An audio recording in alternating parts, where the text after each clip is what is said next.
In just a moment, X-1, but first, a quiz program does not always improve your IQ. But when it's an NBC radio quiz program, you can be sure it will improve your disposition. Yes, NBC offers listeners a laugh session every Wednesday night with two fun-filled question and answer shows. One is Truth or Consequences, and though you may never learn why a chicken crosses the road, you'll howl as contestants perform the stunts dreamed up by MC Jack Bailey. The other is You Bet Your Life, and with a quizmaster like Groucho Marx, your good time is always guaranteed. Hear Truth or Consequences and You Bet Your Life tomorrow. Now stay tuned for X-1 on NBC. X-1 in 1 minute. This week is Military Reserve Week. If you're a young man between the ages of 17 and 18 and a half, you can fulfill your military obligation with only 6 months of active duty. You need no longer ask yourself, when will I be drafted? By joining the 6-month reserve training program, you become draft exempt and can plan your future with confidence. You are paid for your service while in training. You may be able to pick the exact job you want, depending upon your aptitudes and Army vacancies. You may enlist in the program and then receive a deferment until you have finished high school.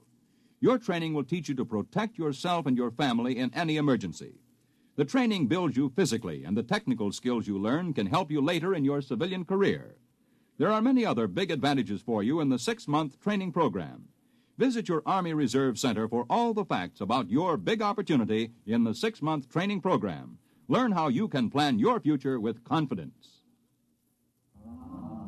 The book says, when the ship shall enter into the orbital pool of its destination, the motors will change in sound due to the increased anti-gravity components.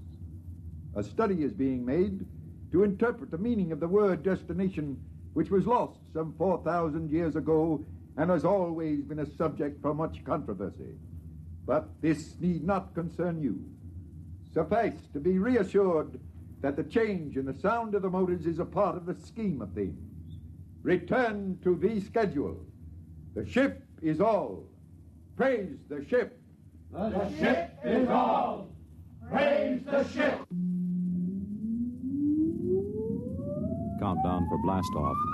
X-5, 4, 3, 2, X-1, fire.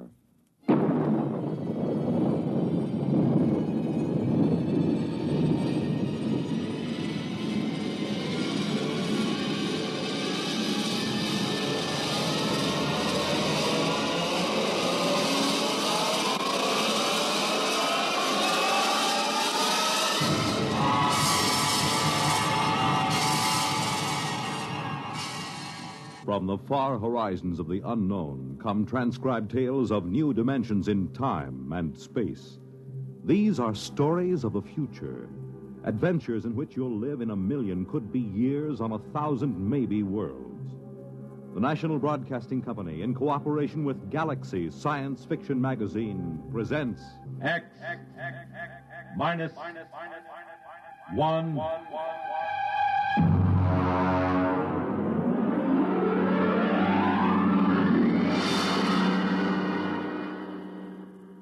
Tonight, The Sense of Wonder by Milton Lesser. The huge ship sped endlessly through space on a voyage that had lasted 10,000 years, the journey which had no end. And for those aboard her, there was no other universe. To them, the ship was all.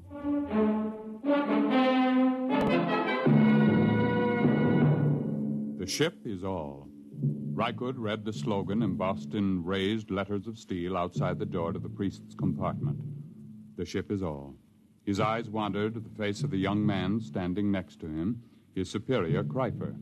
The face had the empty, unquestioning expression that was typical of the people of the ship. Are you ready, Kreifer? I am. Enter. Come in. Well? I am Kreifer. Superior class, 3rd level, compartment Y51. Welcome. This is my attendant, Rykud. Be welcome. Praise the ship. Praise the ship. What is your mission? My superior's schedule shows that today he is 25 units of age. He is ordered to appear before the priest of the 3rd level to be given a woman. You have the schedule with you? Here. Good. You have your certificate of health and fertility? Show him the certificate, Rykud. Don't just stand there dreaming. Oh, yes. Here. Good. Return to your compartment. I will have the matron bring you a woman from the 4th level. Praise the ship. Praise the ship.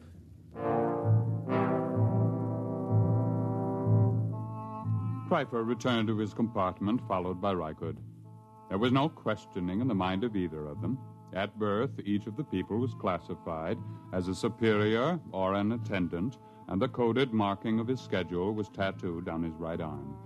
Both of these young men were 25, strongly built, and tanned from constant exposure to the health rays in the ship's conditioning room. Kryper wore the loose-fitting robe of a superior. Rykud wore the tight trousers and shirt of an attendant. They entered the comfortably furnished compartment. Kryper. Yes. What do you suppose she'll be like? What difference does it make? Don't you even wonder about it? I wonder about nothing. The ship is all. Praise the ship. Well, naturally, but still... We've been together as superior and attendant ever since the nursery. As an attendant, your entire purpose in life is to keep me alive and productive, to perpetuate the people. I would hate to have to part with you now. To part with me? Not of my own choosing, of course, but sometimes I detect what appears to be a strain of unorthodox thinking. Really? I was not aware of it. I am not entirely aware of it myself. Not enough for me to report you. However, I must warn you that if it should increase, I will have to send you for therapy. Well, I assure you there'll be no need for that. I've never deviated from the schedule. I have never disobeyed the buzzer. I am merely observing, asking questions like, don't you even wonder this is the first step to unorthodoxy? I shall watch myself for signs of it. Good. The eating buzzer. Your schedule calls for a massive dose of multivitamins. Fine. Prepare it in the green vegetables today. Today is a starch day. Oh, I'd forgotten. We could just skip it today. Rykud.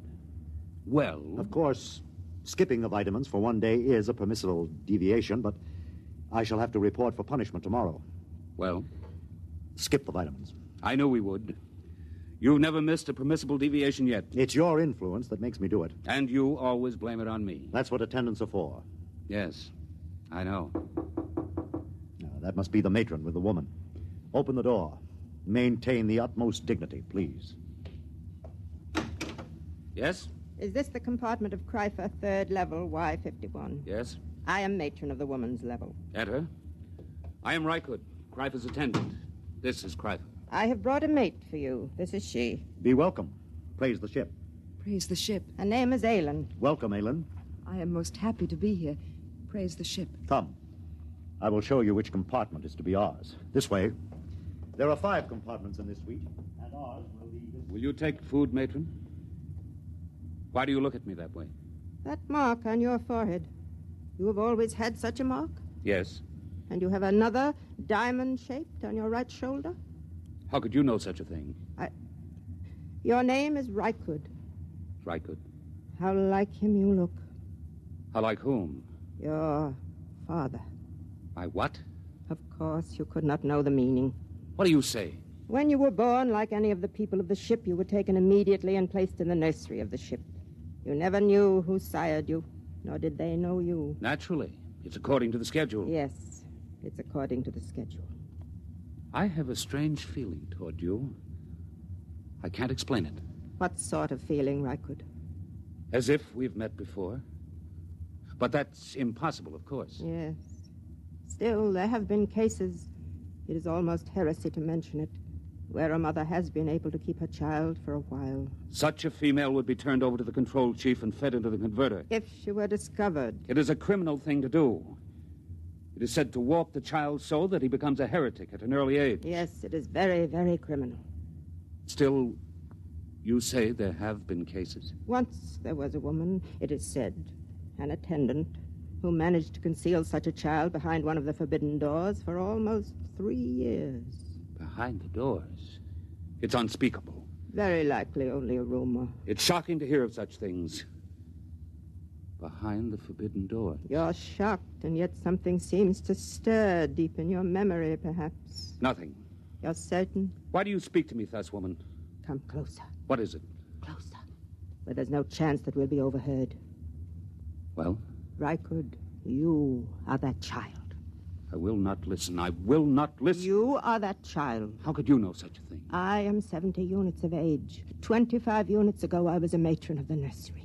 This person came to me and told me of her child, which she had concealed in the space lock behind the forbidden door. She begged me to take it and place it in the nursery with the other children. I had been her attendant for many years, and we were close to each other. I did as she asked. But are you certain this child was me? I remember the marks upon it. And I am doomed. Why doomed? I have known my own parent.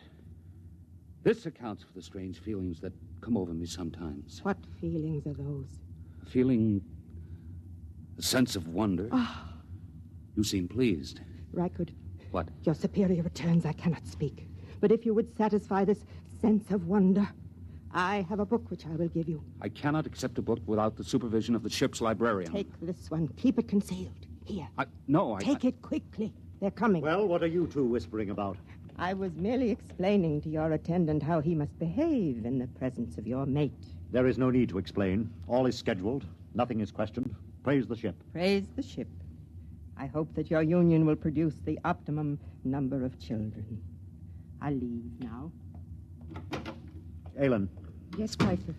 Your duties will be very simple. Reichert will teach you how to prepare my meals, and you will memorize my schedule. In 3 months, he will be freed from service as my attendant, and he will report to the second level to find a mate in the attendant class. Yes, Chrysler. It's time for my health treatment. Teacher Reichert. Yes, Chrysler. Come here. Closer, where I may examine you. This is Chrysler's schedule. You will memorize it. Yes. Here is a list of permissible deviations. Oh, I'm familiar with it, naturally. I see. I was not aware of what training you received on the women's level. The matron trained us well. Good. You have been with the matron a long time? Ever since I left the nursery. I see. What is she called? Mara. Mara? Tell me, did she ever speak to you of a sense of wonder? Are you of the control police? Certainly not. Then you should know better than to discuss feelings. I'm sorry. I thought perhaps... What's that? The change bell. There has been some change. It frightens me. Oh, what does it mean? I don't know. I heard it only once before. When the ship passed very close to a red planet, there was a shower of stars, and the ship seemed to shake, and the change bell rang. We were all summoned to the priest and told that we must undergo a test for radioactivity. What are we to do now? Reichert, Aylin, quickly. It is the change bell. We are all summoned to the priest of our level. Quickly! Within a few moments, the people of the third level of the ship were assembled in the area outside the compartment of Chul, the priest. They stood there trembling, listening, and panicked to the clangor of the change bell, not daring to wonder what it meant, but aware that something different had happened. Something different. I'm frightened. Hush! The priest is coming. The ship is all. Praise the ship. Praise the ship. Listen to Chul, your priest. I have just been in contact with the chief priest of the ship. This is what I have been given to say. For 10,000 years now, ever since the ship began the voyage, which has no end, we have lived as one people following the schedule. In those years, the change bell has rung only twice. On one occasion, it was to announce a change in the schedule for the preservation of the people of the ship following the epidemic. On another occasion, the ship passed close to a radioactive explosion, and it was feared that we had become dangerously activated. Now the change bell has rung again. You wish to know the reason, naturally. I am given to tell you there has been a change in the sound of the motor. There is no cause for alarm. The priests have consulted the book, which no man may see save the high priest. And we have learned that there is in the book a provision for a change in the sound of the motors. The book says, when the ship shall enter into the orbital pool of its destination, the motors will change in sound due to the increased anti-gravity components. A study is being made to interpret the meaning of the word destination, which was lost some 4,000 years ago and has always been a subject for much controversy. But this need not concern you. Suffice to be reassured that the change in the sound of the motors is a part of the scheme of things. Return to the schedule. The ship is all. Praise the ship. The ship is all. Praise the ship. On his way back to his compartment, Rykud stopped for a moment in front of the forbidden door which led to no one knew what, and listened to the sound of the motors. Yes, it was true. There was a new sound. It was frightening, and yet at the same time it made Rykud's heart leap with expectation. He looked at the forbidden door again and read the warning. No unauthorized persons permitted through this door. Attendant? Yes. What's your name and compartment? Rykud, attendant to Kryfer, 3rd level, Y51. Who are you? Graf, control police. Why do you loiter outside the forbidden door? I was merely reading the warning, trying to impress it upon my brain. Is there a need to impress it? You have doubts? Well, no. No, of course not. Then why bother to impress it? If you have no doubts, there is no need to impress it. Well, I was merely... You see, I am engaged in the training of a mate for my superior. I wish to make certain that she knows every jot and line of the warning. Has she doubts? I'm sure she does not. Then why impress the warning upon her? It should be sufficiently impressed upon her since birth. I was merely... You were merely loitering, eh? Tell me, Rykud, do you ever wonder what is behind the forbidden door? Never. Are you perfectly content? Perfectly. Good. I'm going to enter your name in my report as a warning. See that it is not repeated. I will see. Return to your compartment. I will return. Praise the ship. Praise the ship. Rykud went back to his own compartment. He tried to push the events of the day out of his mind. It was almost too much to cope with. First, the mate for Kryper, then the news of his birth, now the change in the sound of the motors, and the book. Rykud lay inside his bunk, drew the curtain, and took the tiny, ancient plastic book from his trouser belt. He opened it and began to read. It was thought advisable to keep from the passengers on the ship the fact that their voyage might end in catastrophe. Forced to leave the Earth because of its radioactivity following the 3 wars, the inhabitants of the ship, to all intents and purposes, became the inhabitants of a new world. The ship was their world. The organizers of the expedition felt it would be cruel to inform them that the ship's navigation machinery had been set in a series of ever-increasing circles and then ever-decreasing circles, so that in 10,000 years the ship would return to Earth. There was the possibility that Earth would no longer exist, or that the radioactivity would have made it uninhabitable, even if the remaining humans hadn't managed to explode it. Therefore, the ship became all. Even the word destination was eliminated. If it were known that I had chronicled this account, I would most certainly be executed and the book destroyed. Most likely it will pass into legend and be disbelieved anyway, just as fairy tales and even biblical accounts have become tolerated but disbelieved by many who were... The sleep buzzer sounded, and Rykud's eyes closed automatically. Ordinarily, the people of the ship did not dream. It was considered a sign that therapy was needed. Tonight, Rykud dreamed.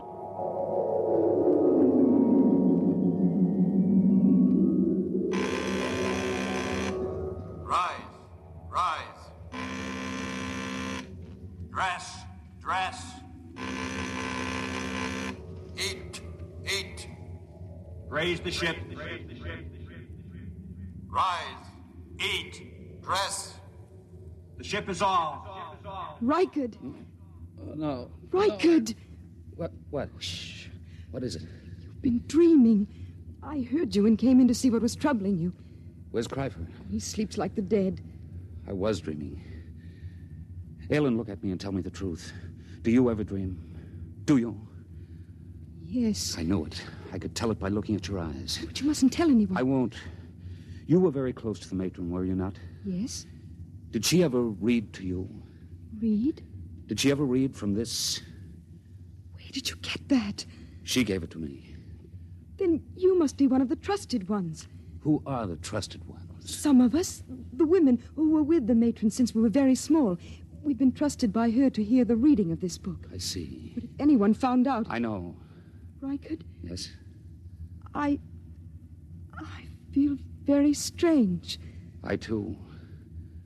What is it? I don't know. Sometimes, after the matron had read to us from the book, I would have this feeling, strange and frightened.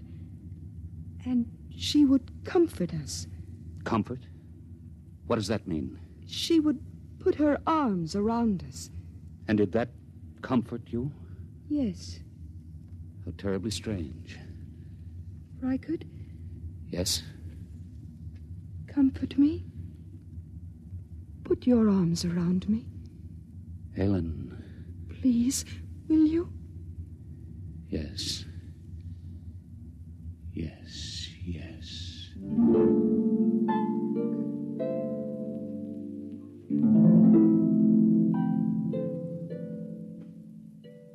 On the following morning, when Kreifer went to the conditioning room, as prescribed by the buzzer, Rykud drew Aylin over to the spaceport and slid aside the protective shield. Look.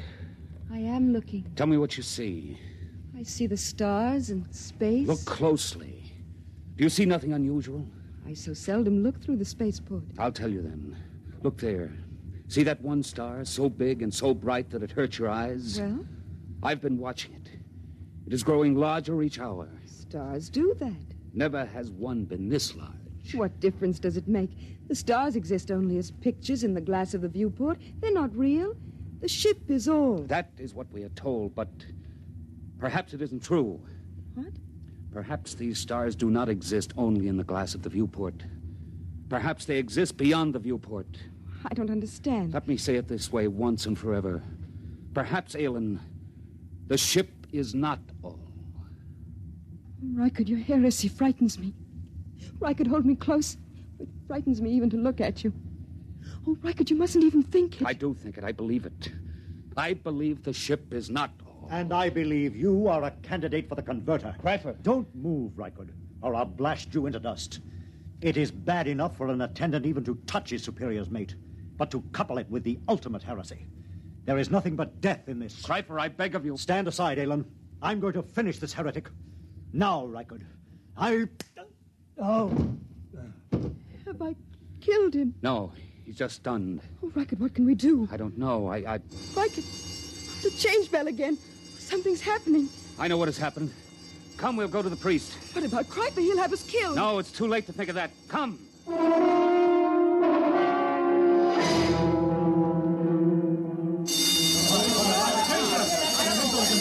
Aylin. Stand close to me. The priest is entering. Silence! Once again, the change bell has sounded. There has been another change. Doubtless you all felt the shock and the vibration a moment ago.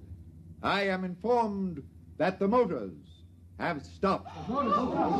Silence! However, once again, there is no need for any panic or alarm. We will continue to live our lives just as before. The only thing that has changed is that the motors have stopped and that the view in the viewports has changed. Behold. The view in the viewports has been changed from the stars to a garden.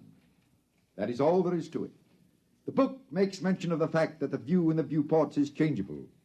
Go back to your compartments and resume the schedule. The buzzer will be your guide as always. The ship is all. The ship is all. Wait! No, I have something to say. Listen, this is what I have to say. The ship is no longer all. Seize him! Keep back! I have my superior's ray gun. I will destroy any who move to seize me. Listen to what I have to say. The view in the viewports is not just a garden. It is the destination. It is the earth. Don't you understand me? We have arrived. We have reached the destination. The journey is over. We can leave the ship and go out into the garden. Fools, can't you understand? Watch the viewport. Watch it.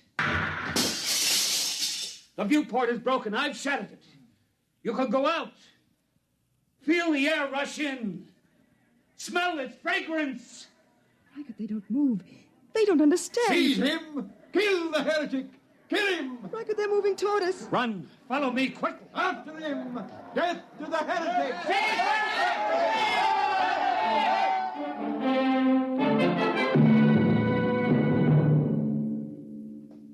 Reichert and Nayland ran down the long steel corridor with the crowd on their heels. After a few moments, they came to the forbidden door of the control room. Nayland, quick, in here. Reichert, it's forbidden. I'll have to blast the lock. Quickly, now come. Now, help me close the door. Now the bar. We're safe in here for a while. Not even the priest can make them come in here after us. It'll take them time to figure out what to do. Reichert, look. Look at the machinery. It's frightening. We're in the control room. It tells about it in the book. You see this big machine here? There was a drawing in the book. This is the machine that controls the buzzer. Just a simple machine like that? Yes, a simple machine. Stand back. What are you going to do? I'm going to smash it.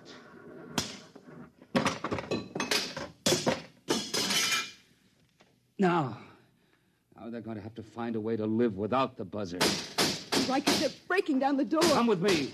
Where can we go? There's nothing except the ship. No, there's more than the ship now, Ellen. There's the Earth.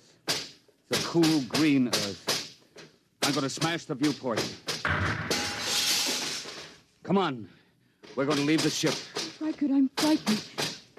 Put your arms around me. There's nothing to be afraid of. Come, Ellen. Take my hand. Here is the Earth. And it is ours.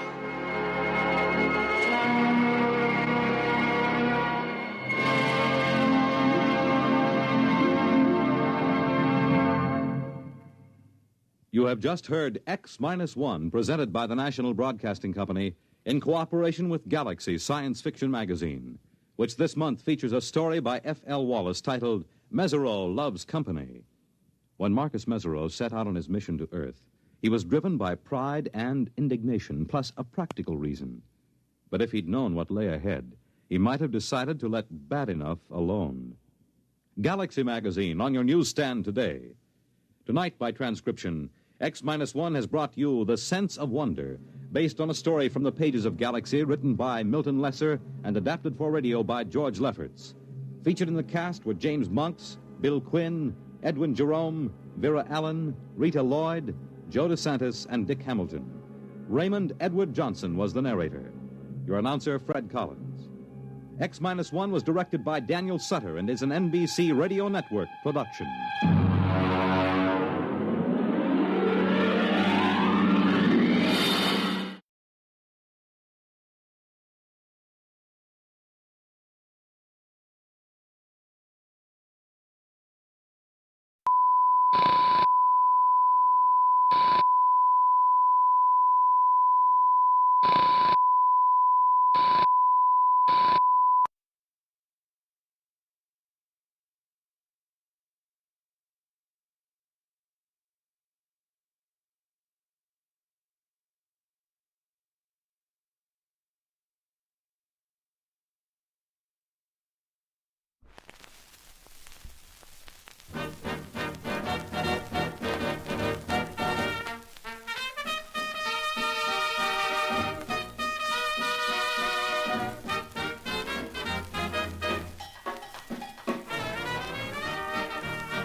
Okay, good morning. How are we today? I'm here. Good morning, weirdos. How are we today? What's going on? Talk to me. Oh my god, like he's so freaking weird, you know? He just talks weird. That's me, baby.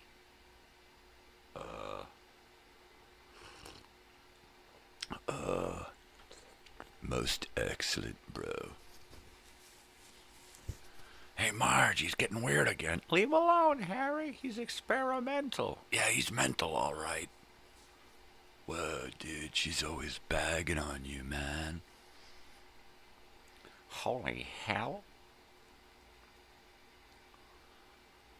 Yeah, I am here. I am live. I am back this morning.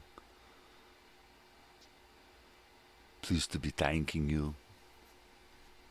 I am here in California. You may call me the governor. Yeah, for sure. It's excellent, man. It is no totally gnarly, man. Yeah, for sure. Arr. I'm a little bit loopy. I had way too much sleep. Oh.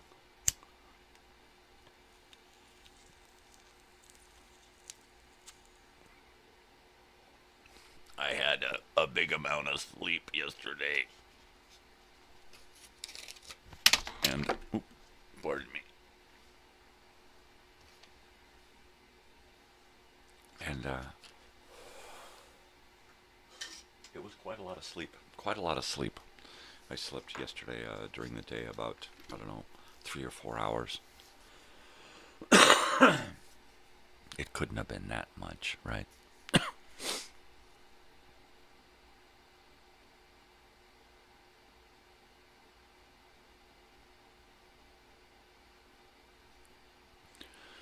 Yeah, what did I do yesterday?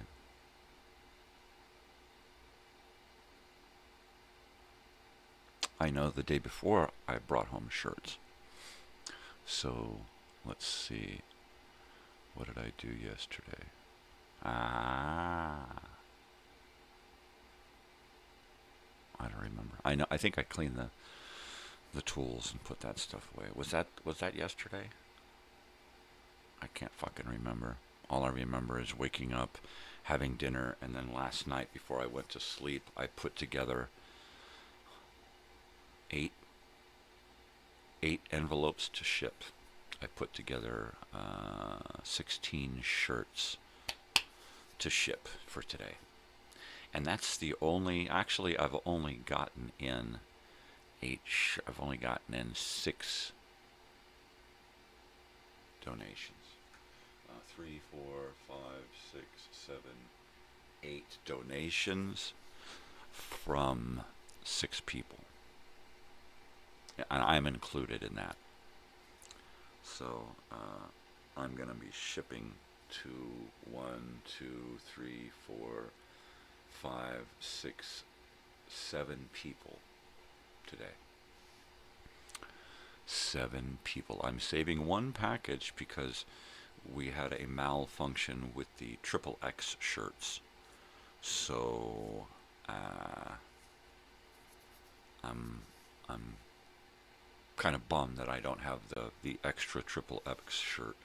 I thought we only burned up 3, but apparently we burned up 4. So I only have 1 to ship, and I need 2. It's kind of a bummer because that whole,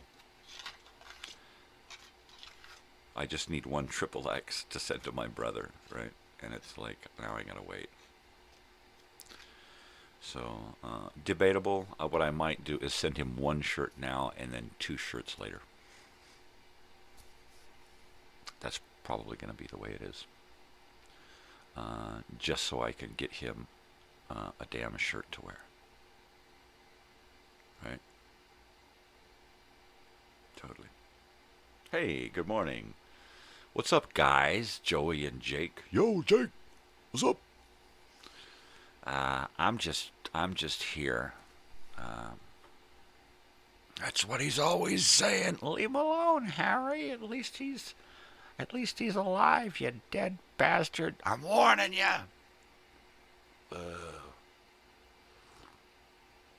With the couple next door, man, they're always going at it. Shit. Holy hell.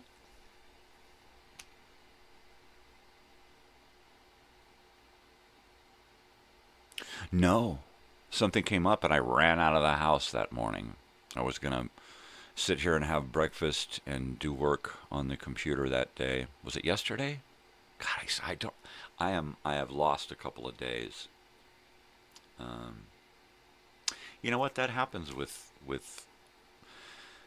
a split shift sleeping and sleepover. Cool. And depression, right? Sometimes I don't know whether I'm fucking coming. And in fact, the last couple of days, I told my wife, I don't know whether I'm coming or going. I don't know what the hell's going on. I am just like, it really was all I can do to get out this week and deal with shirt stuff, because I had to go by the post office and get the envelopes and get all of that stuff on I guess that was Wednesday. And then if yesterday was Thursday, yesterday is probably the day that I worked in the yard. Because it feels like it could have been yesterday or it could have been last fucking year, right? That's how my brain works. You're going to go antiquing? Jeez, I want to go. Man, that's a good area too, because there's so much history and old stuff. Jeez. Yeah, and the best part is when you go like yard sailing and you pick up something and they have no clue what they have, because they're like generations removed from the furniture in their house. And they're like, let's get rid of this shit and get some of that Wayfair crap. And so that for $20 they sell off, a $500 fucking armoire, or a coffee table that, Washington put his fucking boots on or some shit, right? Antiquing. Man, I'd love to go antiquing back there. I'd love to go back there, period. Got to get my van rolling, man. I got travel in blood, and it's sitting still, stagnating. I'll be back. I'm going to California, and I will be back. Shit. Holy hell. Who the hell is this guy? I am the governor. Listen to me now and hear about it later. Totally. Man, I am just freaking loopy. Call me Loopy. Orale, Loopy. Peaches. What's happening? Orale. Did he just call me fucking Peaches? That's right, I call you Peaches, Halls. I like the fat on your back. I like to turn you around and squeeze your fat like you got big boobs on your back, Halls. This guy's making me a little uncomfortable. I'm a little uncomfortable. Jeez. Wow, dude. Antiquing, man. You don't get much out here when you go antiquing. You might get old military paraphernalia because of the Marine base. And you might get some like desert rat paraphernalia, old motorcycle stuff. And there's not a whole lot going on out here. You might find some old artwork, because there have been a lot of artists traveling through the area. But, no. You don't find too much around California anymore. Because California's they got less of a history than, say, Virginia, right? So, yeah, you're going to find a whole lot more out that way. Out that way. You are near Washington. You are going to get the governmental antiques. Yeah.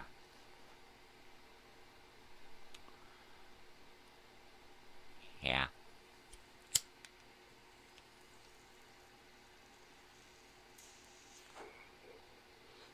So I'm wearing another one of my new shirts. No Tell Motel. And then it's got the 3 gorillas, right? And of course it's monkey see, or what is it? See no evil, hear no evil, speak no evil. Well, they're doing this because he wants to hear all the evil, and he's doing this because he wants to see all the evil. And of course he's got he's talking up some evil. So again, he's like, It's a great shirt. It's a great shirt. I'm real excited about it. I'm real excited. I'm a little uncomfortable. No, really. Coffee will fix it. Coffee fixes everything.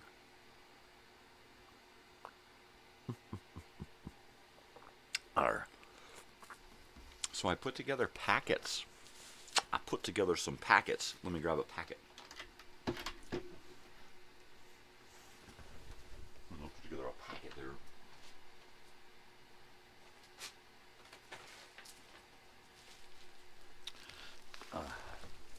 Here's my brother's packet. It contains 1 shirt. I put it in one of these padded envelopes. I taped all the way around the edges to strengthen the seams. And then when I seal it, I'm going to seal it shut. Inside here is just 1 shirt. I was actually able to fit 2 XXX shirts in one of these 11 by 8.5 by 11. That's it.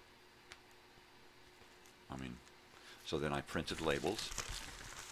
I probably should have put them more in the middle, but I wanted to cover up some of the crap that's on the front, so the front looks more blank, right? And then I wanted it off to one side so I could put the shipping label here, right? So I've got room for a shipping label. And then in each one, I put a self-addressed prepaid envelope, right? So it's got a forever stamp on it. I printed my address right on there, so they have this to mail back to me. And then inside, I sent along a couple of cards so that they can contact me anytime. A personal post-it note to my donor, and a donor thank you page with instructions on how to collect more donations, and then a donation packet, which contains an order form, a short order form to send in the mail, and a long order form for them to keep so they know who gets what and where it gets sent to. And then I put another little post-it note on that order page to let them know that they have to collect shipping and handling fees. $10. I've got to pay for envelopes. I've got to pay for these little packets. I've got to pay for shipping, which is the big deal. So right now, everything that's shipping out today is going to be shipped out shipping free shipping, because I wanted to get people to donate. So I just said, you know what, free shipping, and I'll give you an extra shirt. Just send me money. And it worked. And we got the shirts rolling. So now I have a surplus of shirts here that I can now ask people to send in donations. If you contact me and say, hey, can we order the shirts that aren't ready yet? Yes, you can. You can order the shirts that haven't been printed, and they will then soon be in production. But they're going to be produced in the order that they're in the packet. So, yeah, you have to just kind of wait and see.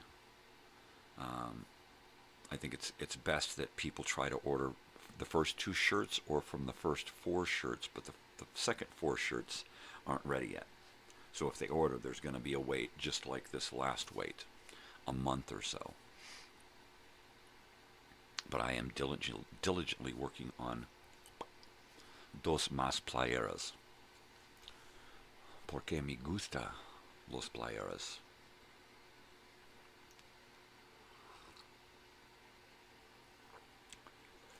It's a little uncomfortable. Yeah, totally. So people are excited. Everybody who has donated already is real excited about getting shirts. I just talked to one of my oldest and dearest friends who lives in Northern California, has got a couple of kids, a wife, and he got started later than I did. I got started about 25 years ago with the wife and the family and stuff, and he didn't get started until about 10 years ago or so. So,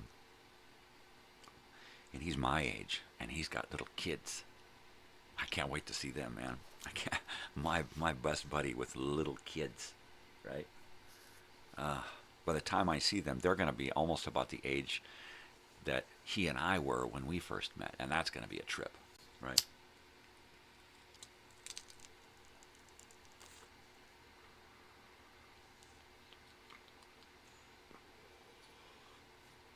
I want to say that they got married in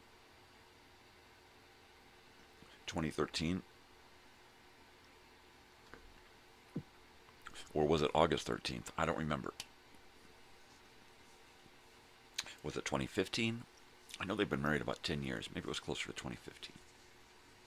And maybe it was August 13th. I don't know. He's excited about shirts.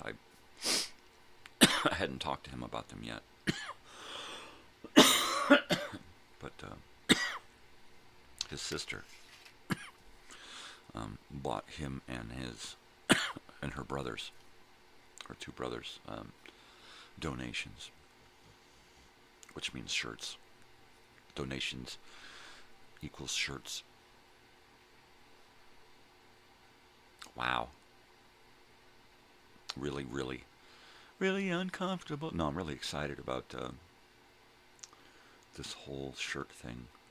What I'm going to do is I'm going to be sealing up my envelopes, padded envelopes, and taking them to the post office and shipping them all out via regular mail, regular post office, because from what she said, this should be the cheapest way to go.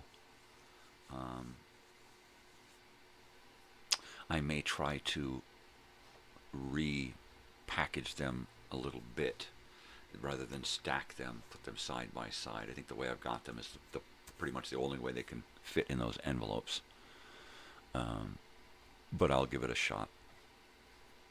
It was the easiest way to get them in there, and it was rough. So between the two shirts and an envelope with some paper in it,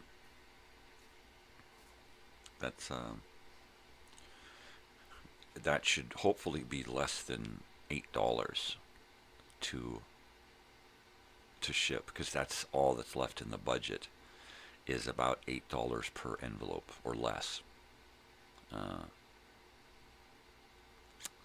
Yeah, because I had to get, my budget was $100 for shipping, and I'm going to be shipping 8 envelopes. And I had to get printer ink, which was like $30.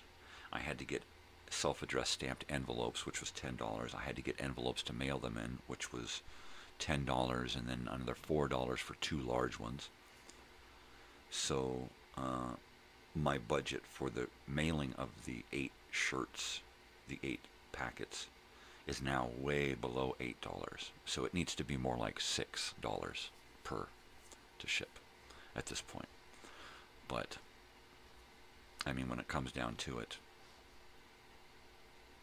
it's about $8, right? Because I can't afford to really invest my own money in this, right? Mainly because I don't have any money to invest. The best I can do is donate, just like everybody else. So I put my $50 in. The last, right before they printed shirts, right before they made the screens, I had only gotten $150 in donations, so I threw in another $50 to make it an even $200, which brought the balance paid up to $400 paid, out of you don't want to know how much. So I still have quite a bit to go to pay for the shirts.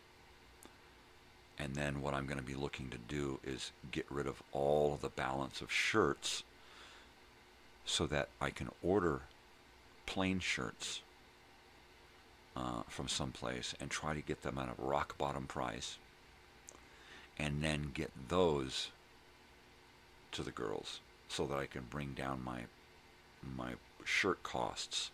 I need to bring my shirt costs way down, and then I need to print them at 100 at a time to save setup fees and all that other stuff, because that's going to hit me.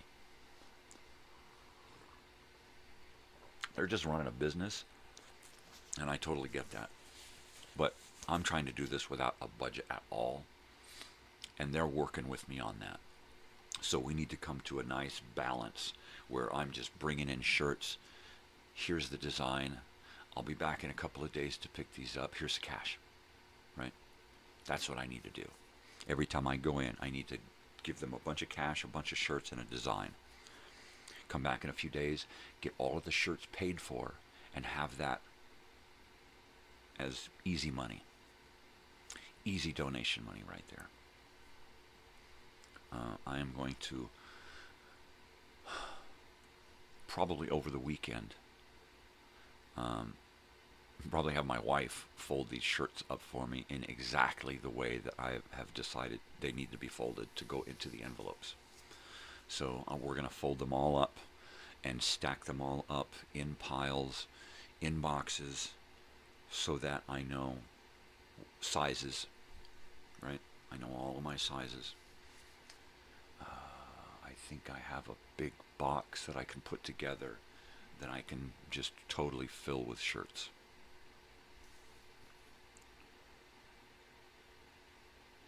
And then maybe put them in bags. Get those clear, small clear, like bathroom trash bags, and stack a bunch of one size in a bag and stick that in a box, and then put a little cardboard label on the top. And then I can just pick up the label, grab 3 larges, put the label back on, and then just kind of try to assembly line it, right? Have all of my boxes closed up in the corner. When it comes to filling order day, pull them all out, do all of my envelopes, do all of my printing, all of my envelopes, labels, everything. And then just sit and put together, shirt, envelope. Boom. And I'm putting it in personalized Post-its with a little message. Because I can, and it really means a lot that they are going to take the time and the effort and the money to help out. So yeah, totally. And I'm still jealous you guys are going to the antique stores, man.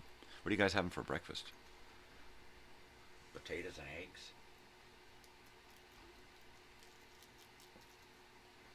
Yeah, I want the big old giant knockwurst. Or get me the bratwurst. I want the Polska kielbaska. Excellent, most excellent. I want the California burrito. The California breakfast burrito. With extra salsa and pico de gallo. Yeah, baby. Give me a Mexican breakfast. Oh, chilaquiles and milanesa, or huevos rancheros. Now there's a Mexican breakfast I love. I love me some huevos rancheros there, Babaloo. Oh yeah. What about you, chicken? I think he likes it. He likes it. Hey, Mikey, he likes it. Ah, jeez. Life cereal's okay. Life cereal, it's okay. There's that one that ain't. It's like eating sawdust and wood shavings or something.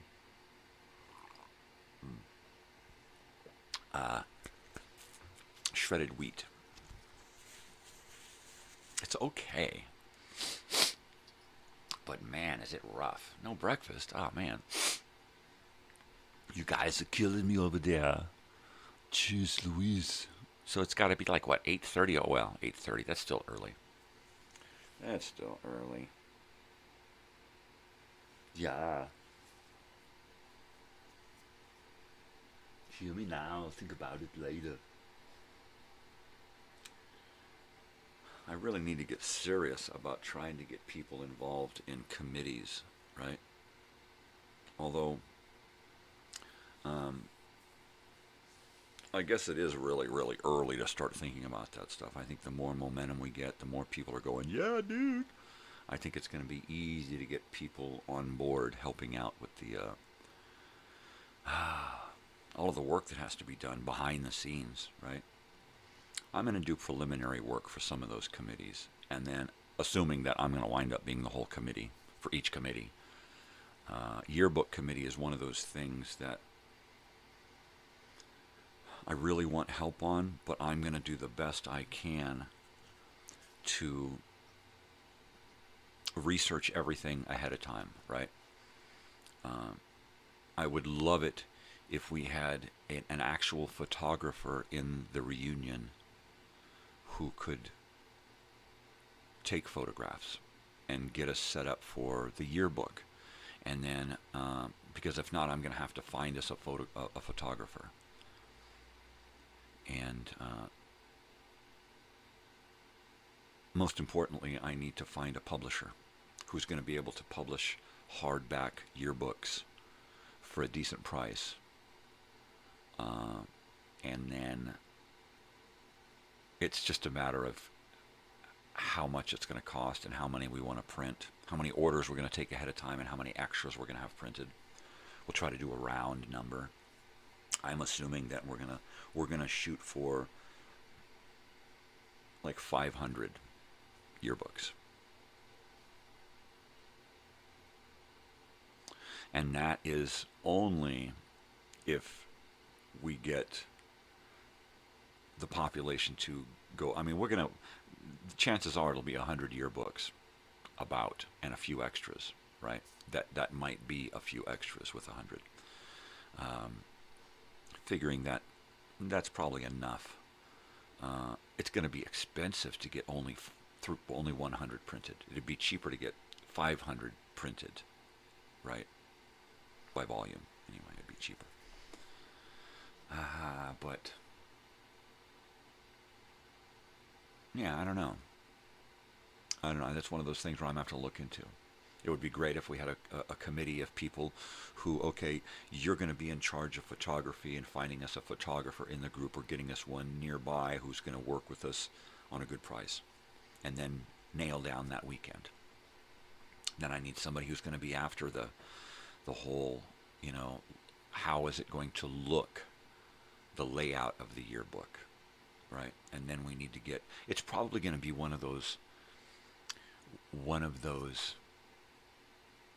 websites where you go to and you upload your photos, you lay every page out, and you order a hardback book for your family, and then you can order as many as you want.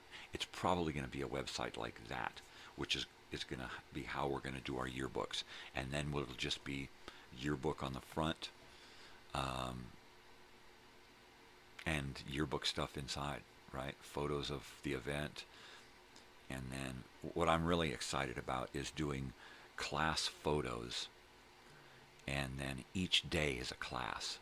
So each day you get your photo taken for a class. It's like the class of Friday, and all of the people there with their photos. And then when we can, we're going to put right next to their photo their old photo, right? Or what we'll do is, maybe that's it, we'll do the class of Friday, the class of Saturday, the class of Sunday, the class of Monday, because it's 4 days, 3 nights.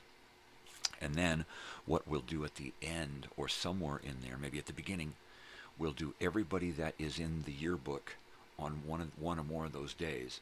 We're going to find their photo from a previous yearbook back in the day and put us all together as the reunion group, right? Oh, that's going to look so bitchin'. Plus all of the pictures of the event and the happenings and the different, oh man.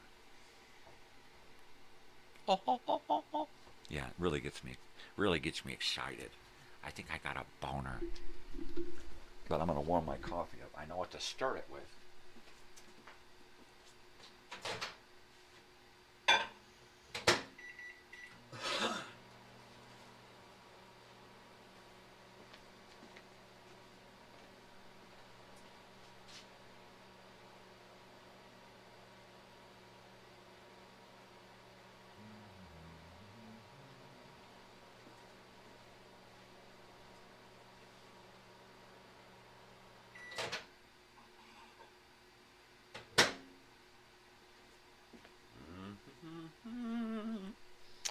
Yeah, I'm really excited about this shirt because it is a vintage reproduction. It popped up somewhere, the shirt popped up somewhere on one of those Facebook groups, and I just downloaded the photo.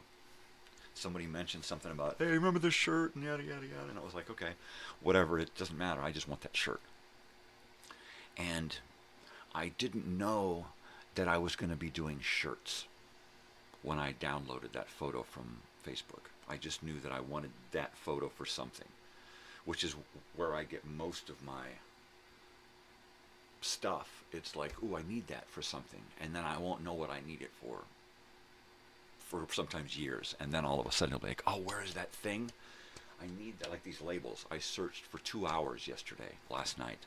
Walked around the house looking through drawers, looking through shelves, looking through stacks of books, through boxes of files of everything.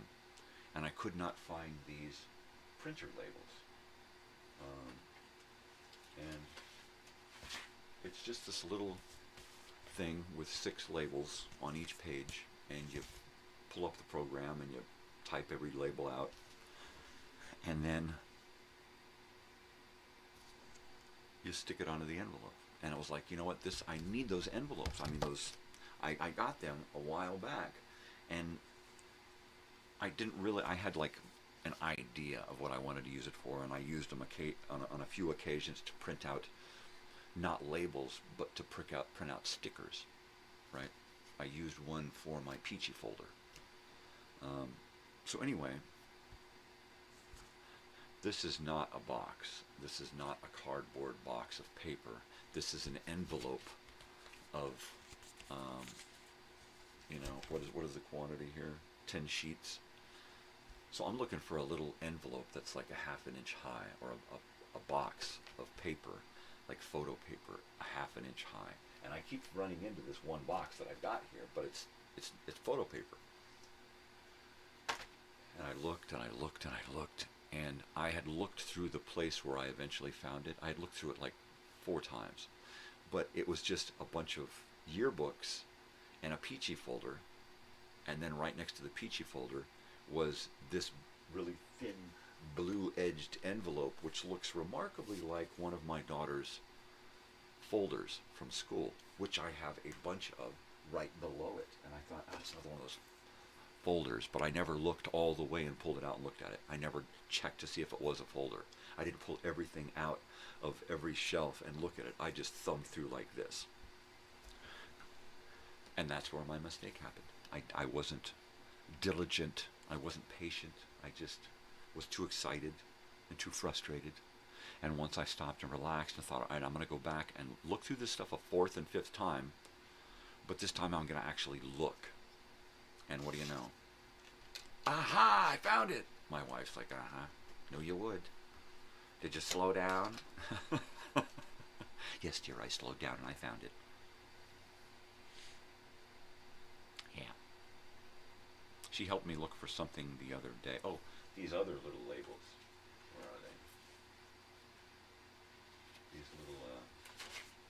These little labels here that AAA sends you when they're trying to get you to buy your life insurance. And so they send you these little return address labels, right? So I thought, oh, well, those are cute. And I was going to use these at some point on my envelope. I was going to put them on the front of the envelope as my shipping address, mailing address. And I thought they were too small. And then I was like, oh, wait. I could put the envelopes in the printer and print my address directly onto the envelope. And so I pulled up the program for that and did that. And so it looks very professional. I mean, I really like the fact that I've got, you know, my address on the front of this thing with the forever stamp. It just looks so cool. And that was like, okay, now I've got to print out the order form and the short order form, the long order form, the thank you letter, right? I've got it in the instructions, and it's like, okay. So I sat down at the computer the other day and printed out all of these 4 pages of stuff. 2 of the pages I stapled together because they become an order form together. 5 shirts on one side, 5 shirts on the other. A sample order so people know how to fill it out correctly. I don't understand this. But I also included my hobby cards. These cards that I made that have my personal information, and then on the other side it's just kind of a promo for my morning show. So I threw a couple of those in there, and a post-it that said thank you and contact me anytime. And I just get so excited when it comes to these shirts because I know what it leads to. It's building to the reunion. And I'm hoping that after a few months of people going, where do I get those shirts, man? Those are cool. That I will start getting more and more and more people wanting to come to this thing. Wow, they're doing shirts for this? They got a lot of shirts. What? It must be a big event. I want to go. How much is it? Buy, donate and get some shirts. That's how much it costs. If we can get enough money raised, there's going to be no ticket price at the door per day, which is what I had initially thought how it was going to be paid for, was just do pre-ticket sales and at-the-gate ticket sales and sell camping passes and that kind of stuff. And I'm like, well, shit. That's a lot of money to try to raise at the last minute, right? So how can we generate a bunch of revenue ahead of time so we can start paying for some of this shit before, way before? And then, I don't know how, I think it was one of those scams where, my autistic child designed this t-shirt, and will you please buy it? And then they run your name or your birthday or your town through some algorithm on a computer, and it generates this t-shirt, right? Ooh, look at that. And there's no autistic child involved at all. And it just burns me up that they're using the name of autistic children to fucking sell shirts. And no matter what group you're in, that same post pops up everywhere. Some people scam it and say, "I'll get out of here." Some people go, "Ooh, let me get one of those shirts," and they fall right into it, right? Or those ones where my wife bought me this program, and now I'm designing shirts. Show her that I can make money off of this. Buy my shirt. That kind of bullshit, right? This is not that. This is reality. It's the realest freaking reality show out there.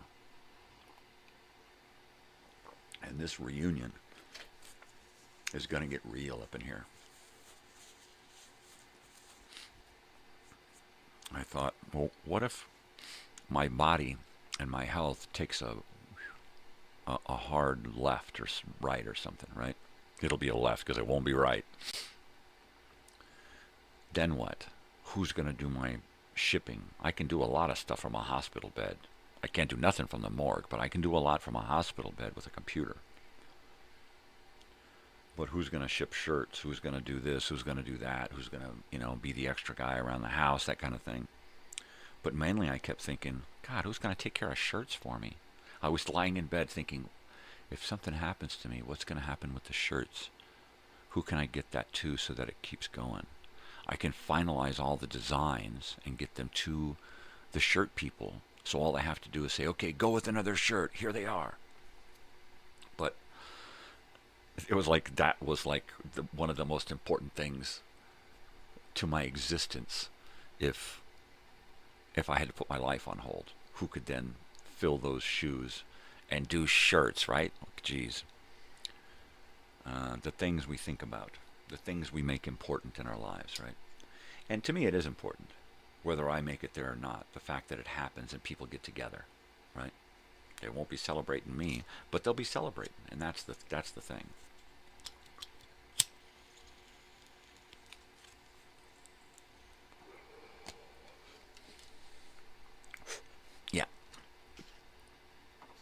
I like to cover it up so it doesn't just keep burning. It's just like a waste, you know. I don't want to be a wasteful. So tonight's the night. Los Tigres del Norte tonight. At the Acrisure Arena. It is a hockey arena down in Indio, Coachella area. And we've been there a few times. Most recently, we just saw ELO. Most recently, my wife saw Cheyenne? I don't know. Kane? It's kind of something in Espanol. My daughter sent her there for her birthday.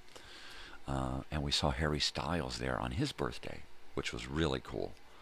February 1st, I believe it was. Yeah, he's a Pisces. He eats a lot of fish.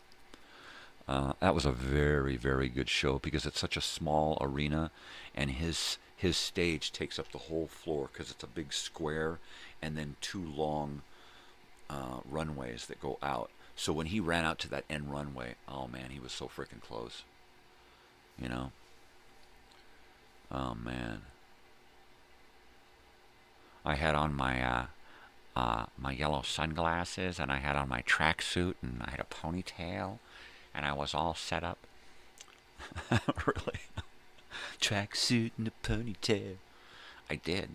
I got this great Nike tracksuit from the 80s, right? All white, bone white, with blue, light blue trim. I actually went out and bought these shoes, white shoes with blue trim, especially for my tracksuit for that night. Because my daughter, she's always dressing up for these, dressing to the nines for these concerts, right? And so I thought, all right, I'm always kidding her. I'm going to do this and I'm going to do that. And I actually wore a black and white camera, black and white film camera around my neck on a lanyard that I searched all over town for. I did put my hair in a ponytail and wore a sweatband that I got, a Nike sweatband, and wristbands that I bought especially for that. I can't remember what shirt I wore underneath it. I think it was something that had to do with Harry. But it was fun. I mean, dressing up and all of that stuff. And then I wore baggy clothes over it. So it wasn't until he played that, it wasn't until he came on that I ran to the bathroom just before he came on and took off all of my outer clothing, and then I was in my tracksuit. Put my hair in a ponytail. That was fun. That was fun. My daughter's like, "Oh, Dad, you're so weird," with this big grin on her face. And she's like taking pictures. It was pretty cool. Pretty cool. And so I'm thought, I got to get noticed, right? So during that song that he says all of these lyrics in, and I'm trying to wear as many lyrics as I can, which is another thing my daughter does. She gets lettered beads and writes lyrics into her tall, knee-high Converse lace, and she laces the beads into her laces so that she creates song lists, song titles or lyrics or something. So I'm wearing a bunch of song lyrics, and during the song I get out of my seat and I walk to the aisle, the stairs, and I jogged up and down the stairs. I jogged up and down the stairs and put my legs up on the stairs and did stretches and did the whole stretching thing. I almost did jumping jacks to try to get noticed, right? Because other people are holding up signs, but I was just too far away. Had I been down on the floor, I'd have gotten noticed because I was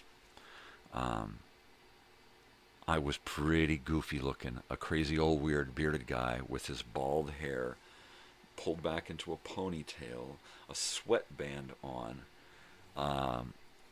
It was hilarious. I was just living it. I was loving it. It was so fucking fun. And it was so funny. And if you can't laugh at yourself, you can't laugh at anything, man. And boy, that night I was just laughing hard at myself. Every time I just looked down and thought about other people looking at me, man, I was just cracking up. It was great. Yeah. So I used to do that kind of stuff. Go to a concert and dress to the nines. Now I think I dress pretty cool for an old guy. You know, I'll wear 501s and Vans, corduroy socks, a really cool graphic T-shirt, and usually a corduroy jacket or a really nice dress shirt. And the graphic shirt and the hat will usually say something, have a good message, right? Yeah. Shirts, 'tis the season for shirts. I wish that the shirts had happened more toward the summer so that during the fall I could have gotten a lot of shipping done before we get to holiday season, because shipping just, prices go up. It's harder to get stuff to people. I'm hoping that with these little envelope deals, it should arrive pretty quick. I'm shipping as far as Jacksonville, Florida, and as far east as Jacksonville, and as far north as Oregon and Indiana. So that's pretty far north. I'm hoping that I get to ship all over the U.S. because that's where everybody is. I really hope I get a lot of people down here in Southern California because they're going to get their shirts quick. And that just means photographs. It doesn't just mean donations. It means photographs in the group on the page that says, get your shirts. Because everybody who gets a shirt is going to get a donation packet. Right? There you go. And I'm hoping that we get a lot of really good people involved in this. Now, everybody who's been vetted is going to get a donation packet. Yeah, let me rephrase that. Everybody who's been vetted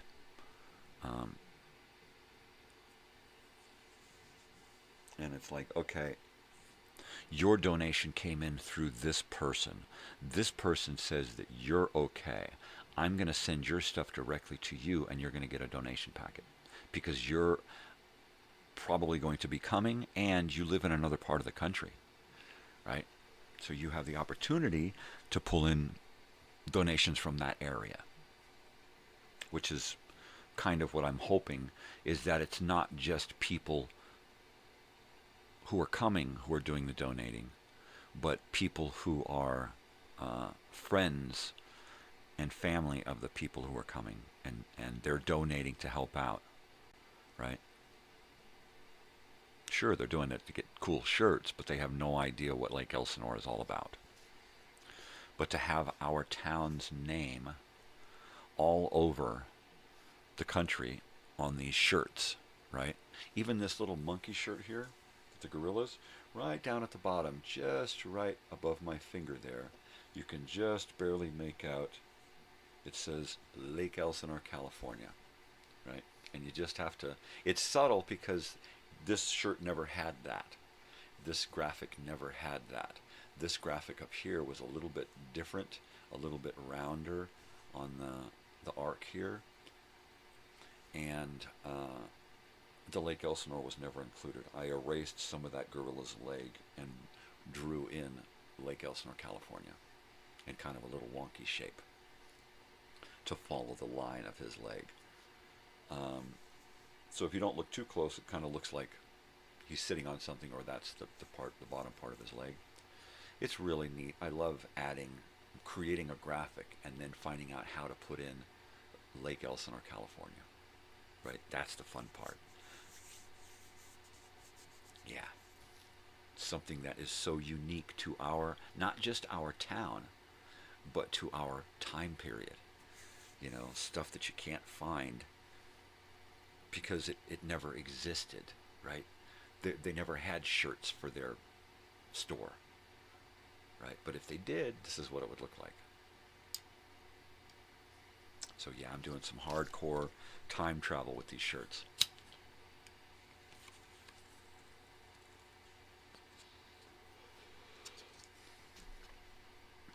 I've got so much to do this weekend.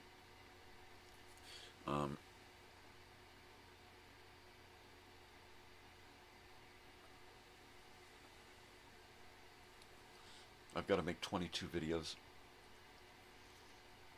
Well, not necessarily make. I've got to upload 22 videos. I've probably got to make more than half.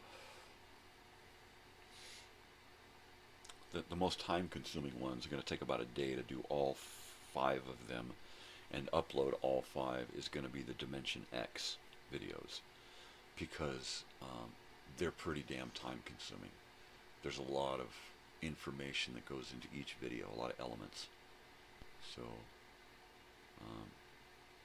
it usually takes about 15 minutes to create the video, just by kind of shuffling files around. Well, 15 to 20 minutes, and then there's a little bit of text, and then copying and pasting a bunch of text, and then the processing and the saving of the video usually takes a couple of hours, and then the uploading of the video usually takes a couple of hours. So it's a lot of work.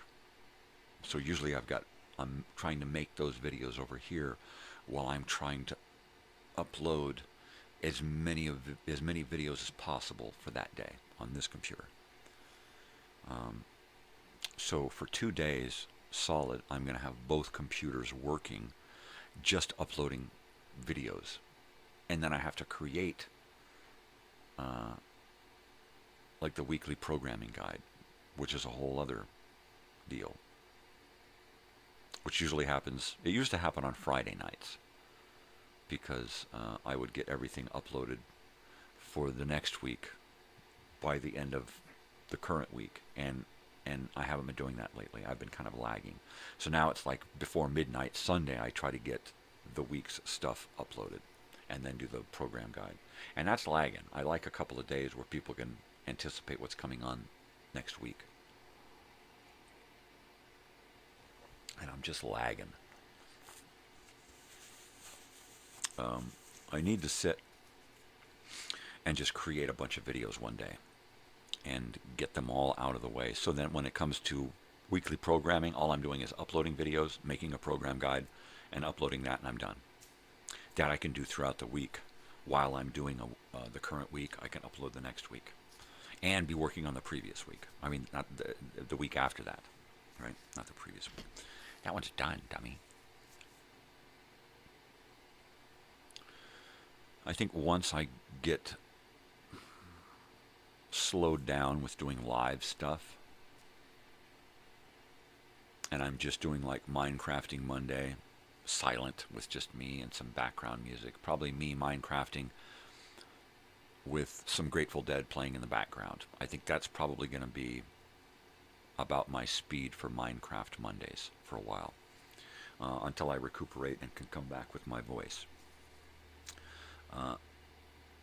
Video Time Machine, I don't do anything. I'm going to have my brother and a couple of other people take over doing a live shirt thing. And it's not going to be live. I'm just going to premiere it live. I'll just get them to create some video elements for me. I'll edit together a video, and it'll premiere every week, and then I'll share it over to the group and over to the event, and that's it.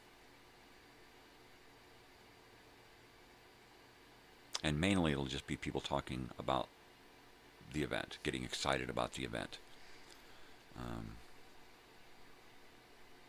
And the more money we raise early, the better the event is going to be, because I can plan things out 6 months ahead of time, right?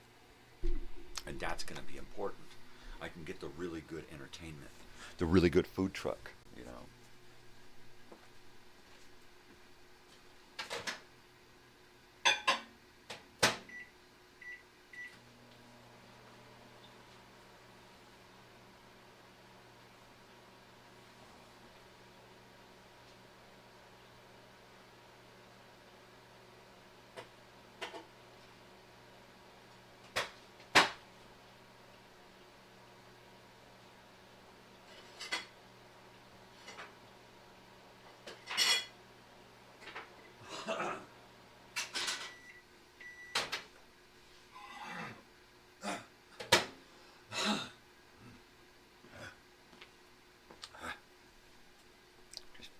dropping shit all over. God damn it. Schmuck.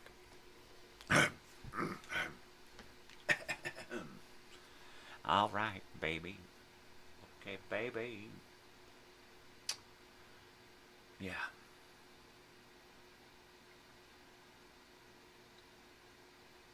What? Oh, what? What to do, what to do, what could do, what could do. I think the only thing I have to do today is ship these envelopes and go see that show tonight. So I think it's going to be, when my wife wakes up, finding out what her schedule is, and then getting down to the post office as soon as possible and getting this stuff in the mail. And then, as much as I hate to say it, at some point today, taking a nap for about 2 or 3 hours. I'm going to need the energy for a late night. Yeah. I can stay awake a long time without sleep. But, like driving, I can stay awake forever driving, because I don't expend a lot of energy doing that. You know, if I'm going to be out doing a lot of stuff and driving, I need to have some energy about me. Arg. I guess I should try to, speaking of, I should try to eat this cereal bar here. The post office. I need to get to the post office. Mm-hmm.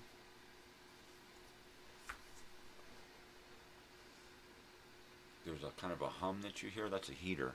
It's right here. It is heater weather now.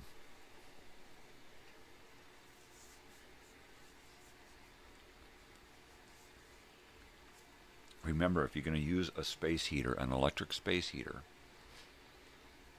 use it correctly. Don't keep it where stuff is stacked up or hanging around it.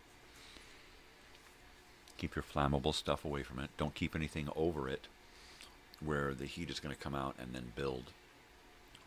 You know, you don't want anything right over it. If you're going to put it on an extension cord, put it on an appliance-rated extension cord, or it will melt the cord, it will melt the outlet, it will melt your face. Period. And then make sure that you've got it in a wall socket that isn't hasn't been molested, and it has a good breaker, or you're just going to keep popping breakers, right? You put it on something with something, you know, you don't want to put 2 heaters on the same breaker, because you're going to pop it. Like in here, we have 3 air conditioners in our house, and they all run on a separate part of the house on their own breaker, right? But at the same time, if we run all 3 air conditioners on a hot day and then try to run something else, it will pop the entire house, the main. Yep.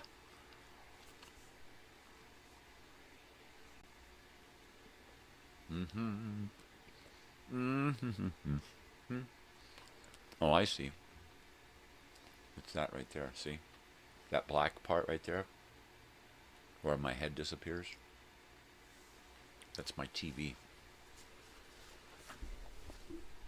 I never moved it.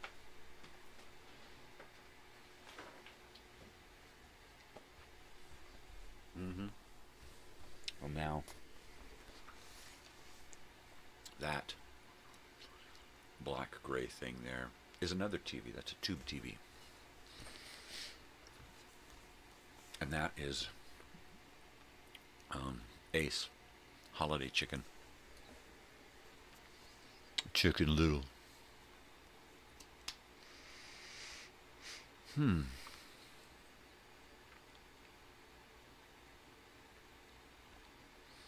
Well, I don't know when we're leaving tonight. I think we usually leave around 5. Try to get there by 6. Parking opens at 6:30. We like to be the first ones in because we can park closest to the exit. And then be the first out because it still takes about 15 or 20 minutes to get from outside the parking all the way down the road to the highway. And the greatest part is that once we get down the highway, we just continue down the highway a little bit, and there's In-N-Out, baby. And of course, my daughter's post-concert ritual is to go to In-N-Out. So there you go, baby. And I'm excited about that. Last time was kind of a bust. So it'll be nice to have some really good fresh In-N-Out. I was just thinking the other day, or was it last night? I don't remember. I'm always thinking about stuff and not remembering when I was thinking about it.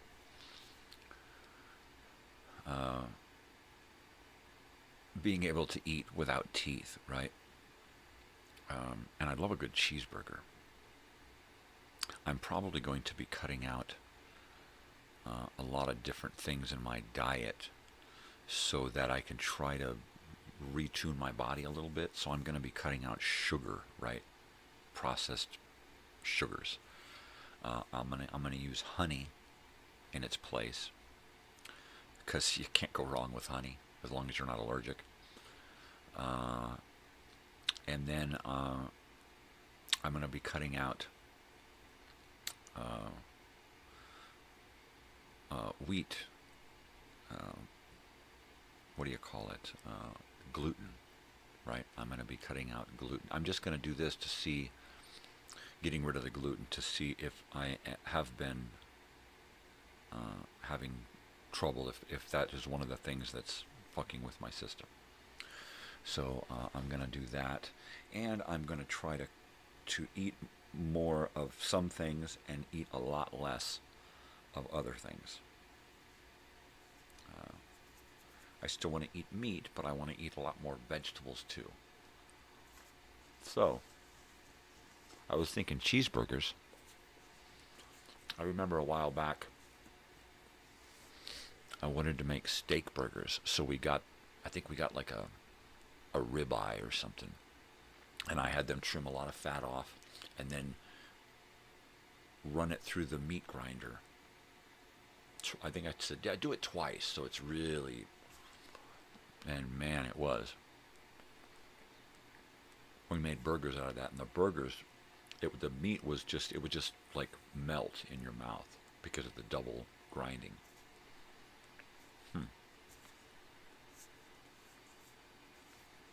So thinking back to that, I'll probably be doing some burgers like that.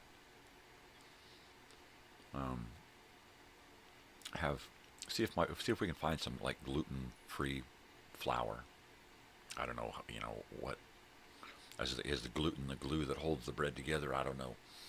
Well, we're gonna have to figure out how to, because my wife bakes, I bake. We have a bread machine and an oven and big mix master thing. So it's not uncommon to have really, really good smells coming out of this house.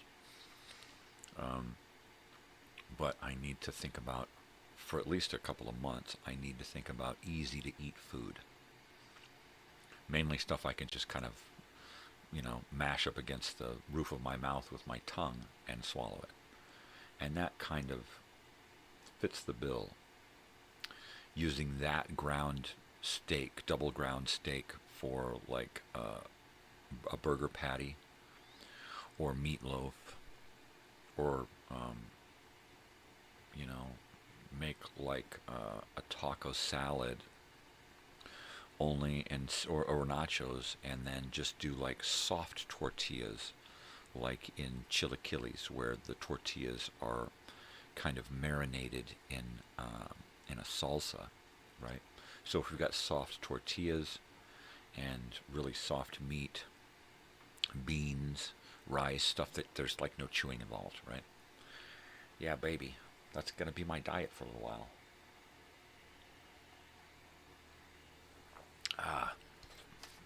But I need to keep the protein up, so I'm just going to keep trying to invent ways to eat meat without having to chew on it, I guess.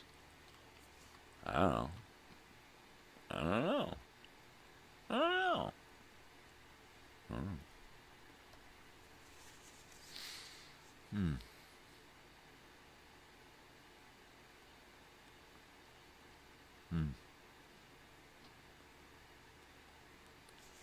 It was yesterday. We were working outside.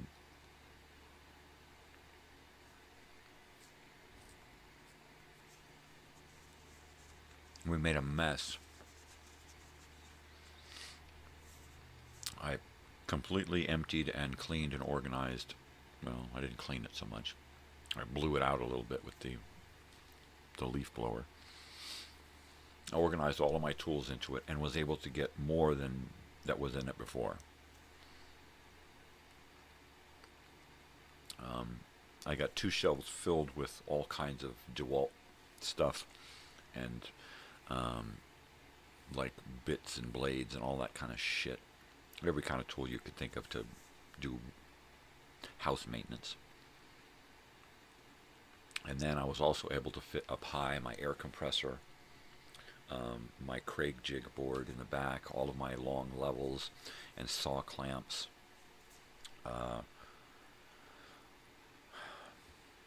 I was able to get in my paint sprayer and my power washer, my bucket filled with tools, bags filled with tools, boxes filled with screws and nails and that kind of stuff. And although I still have a shitload of tools that I need to try to find a home for, 2 table saws, a chop saw, and like 5 boxes of building materials, plumbing a box, electrical box, contractor construction box, just boxes filled with random things, boxes of screws, chalk, line, there's just everything you can think of, a box with paint stuff in it would have rollers and pans and brushes and scrapers and all that kind of shit in there, and it does. And I need to just go through every box, empty it out, hose it out, dry it, and immaculately pack it back in with just what needs to be in each box, and then stack those puppies up. What I need is another one of these tool sheds, these Rubbermaid tool sheds.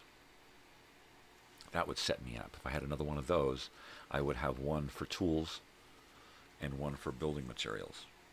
Actually, it would kind of be a mixed hodgepodge of both, because saws, table saws, chop saw, chop suey, those, big giant orange and yellow and black tubs from Home Depot. I mean, I got a stack of those fucking things. Yeah. I don't remember how much I paid for that Rubbermaid thing. $300, $700, I don't remember. I paid thousands of dollars to build my laundry room.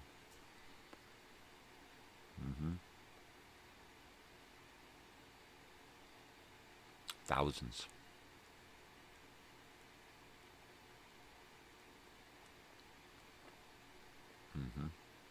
Oh yeah. It did. It was fun though. It was really fun.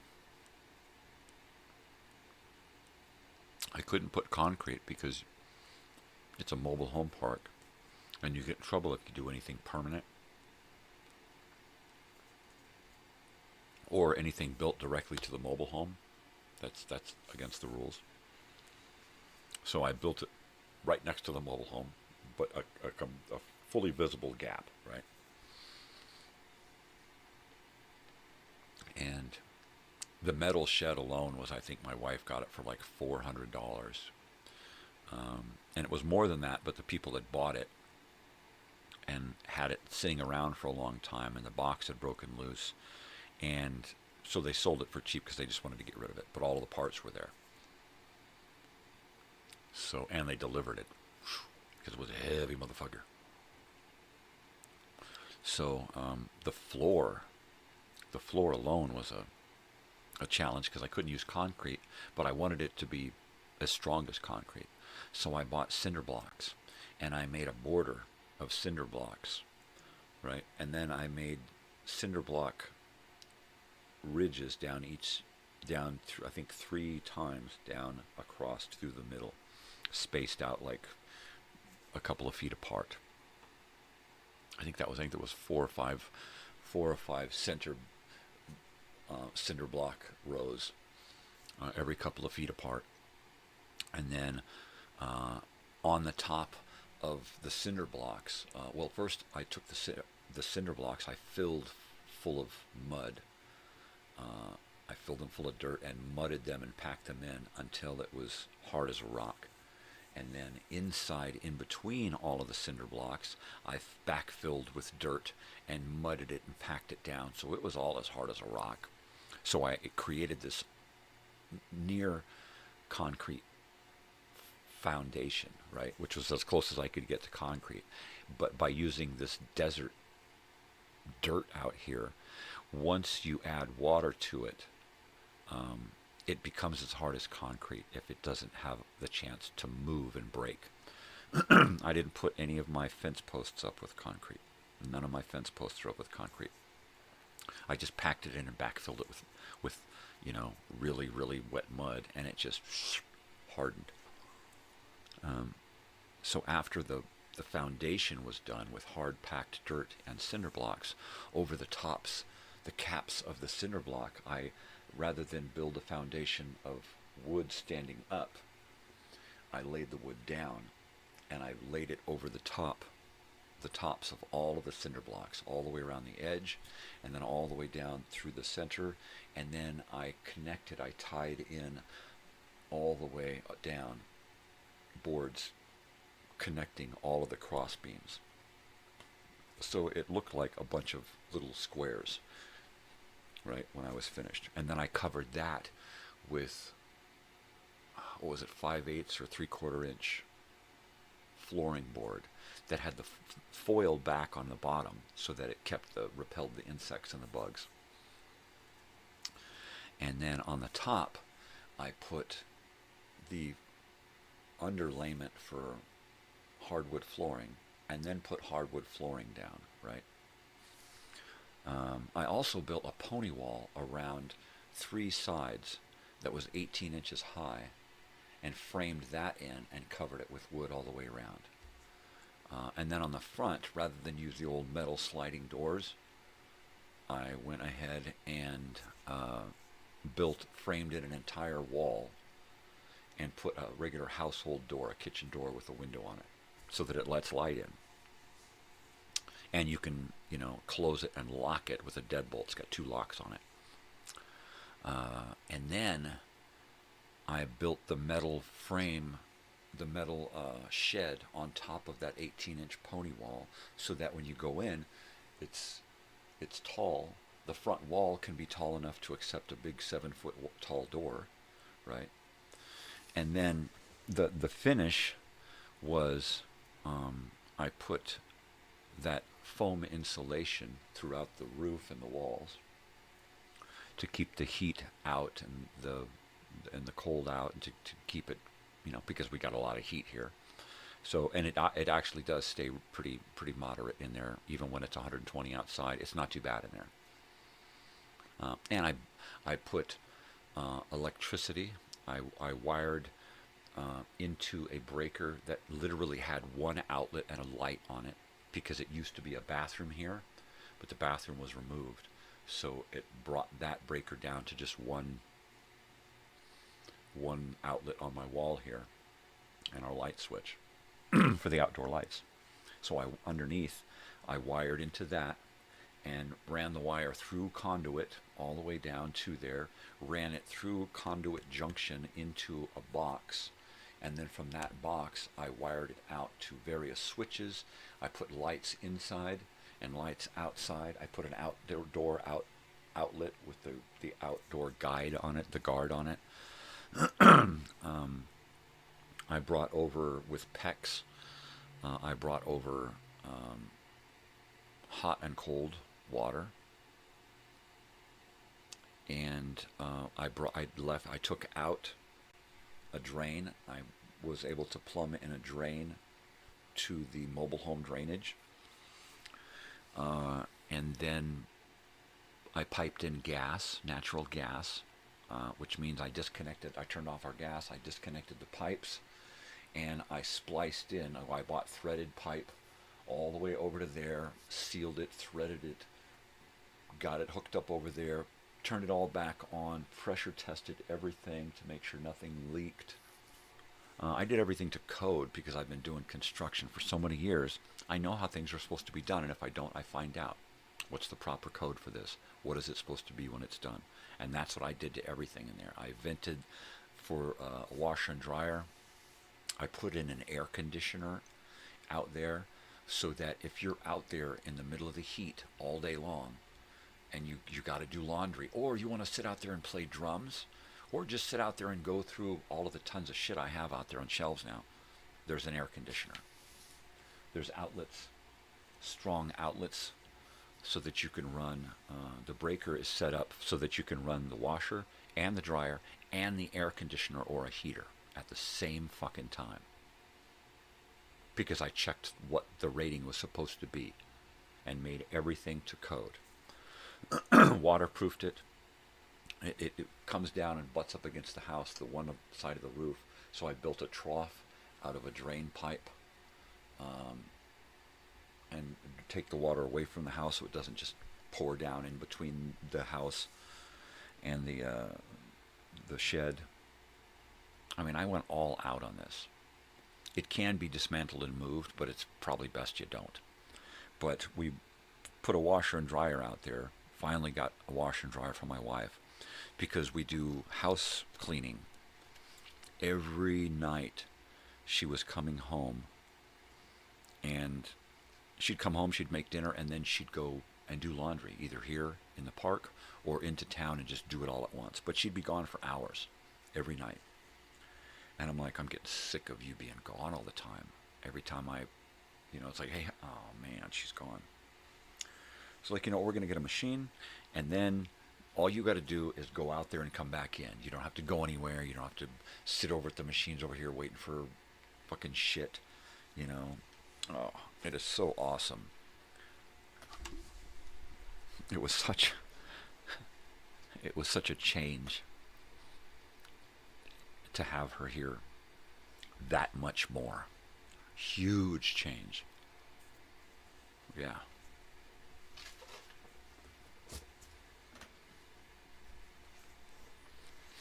And it took about 6 months to build this thing from start to washer and dryer being used, right? Because we didn't even order the washer and dryer until it was done. I think the one thing that I had to do was the vent and enclose that back wall after I did the vent. And mainly it was because I wanted to know exactly where that vent was going to go and how we were going to route that vent out. And the vent goes out the water wall. I've got one wall in there that butts up against the side of our mobile home. And it's like the skirting back there is like 3 feet, 2.5, 3 feet high, the skirting. So my pony wall is 18 inches and it butts up against the skirting of the mobile home, and there's just a slight gap down there. Mobile home and shed, there's a pretty good gap, but when it gets down to the skirting and the pony wall, pretty close, so that I can run that electricity through with one piece of conduit and then seal it all up with foam and it doesn't leak. I can do that with all of the stuff, and it just runs through that one common wall there. So that's where I put the washer and dryer, on that common wall, right? And that vent, rather than have it go out and then go off to one side, I just had it go straight out that wall underneath the mobile. So every month or so, we got to get underneath the mobile, pop that vent off, clean the lint trap, and that's it. I have no other reason to get down there. Because it's all perfect. And I did it. I did it. I did it. I did it. I gotta heat that coffee. Gotta heat it. Gotta heaten it and sweeten it.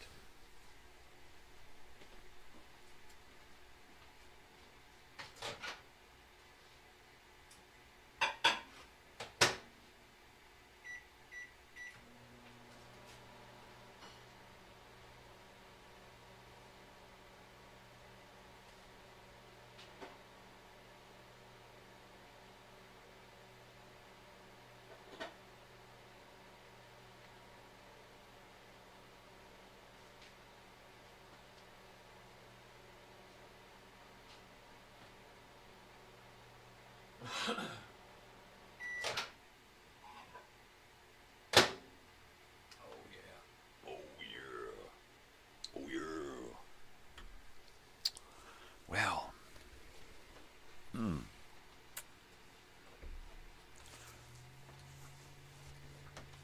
yeah, I gotta make that addendum. I gotta make that change to, is that the word addendum? I don't know. It's too early. I gotta make that change to the donation thing. I've got to add in shipping costs per donation, right? Which only brings it up to about $30 per shirt, which is still quite reasonable for a vintage reproduction graphic t-shirt. And these are nice shirts too. This is going to last me a long fucking time. I love this. Yes, sirree, Baba Rooney. And I'm also going to look into ordering longs. I'm going to get, like, rather than have to get like a XXX to make it long, and that doesn't really make it long, it just makes it wider, I'm going to start ordering like XX long, XL long, double XL long, and have that in the mix. And see where that goes. Because more than likely, I'm going to be ordering shirts ahead of time. I'm gonna order a bulk amount of shirts in the color that I want, in varying sizes. The popular after this, I'll know what the popular sizes are going to be, and I'm just going to say, this is it. We've got 100 plus shirts for this limited edition run. And these are the amounts of sizes that we have. Once those sizes are gone, we're done. We might do another color later and do another 100 or so. But, yeah. Yeah.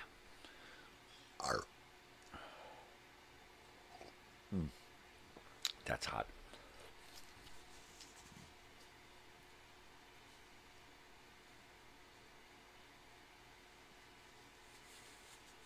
Okay.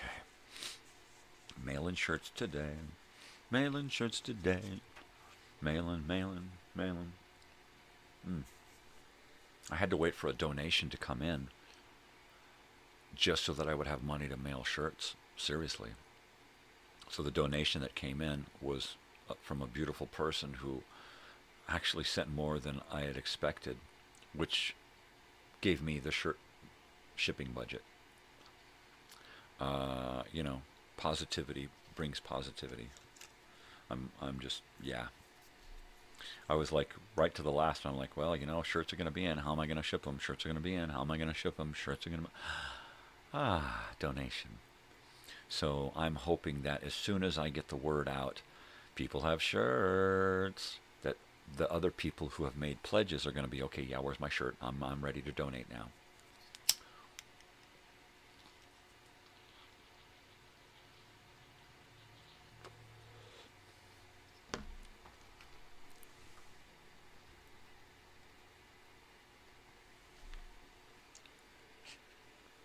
Oh, yeah. Oh, halfway through the show, 6:30.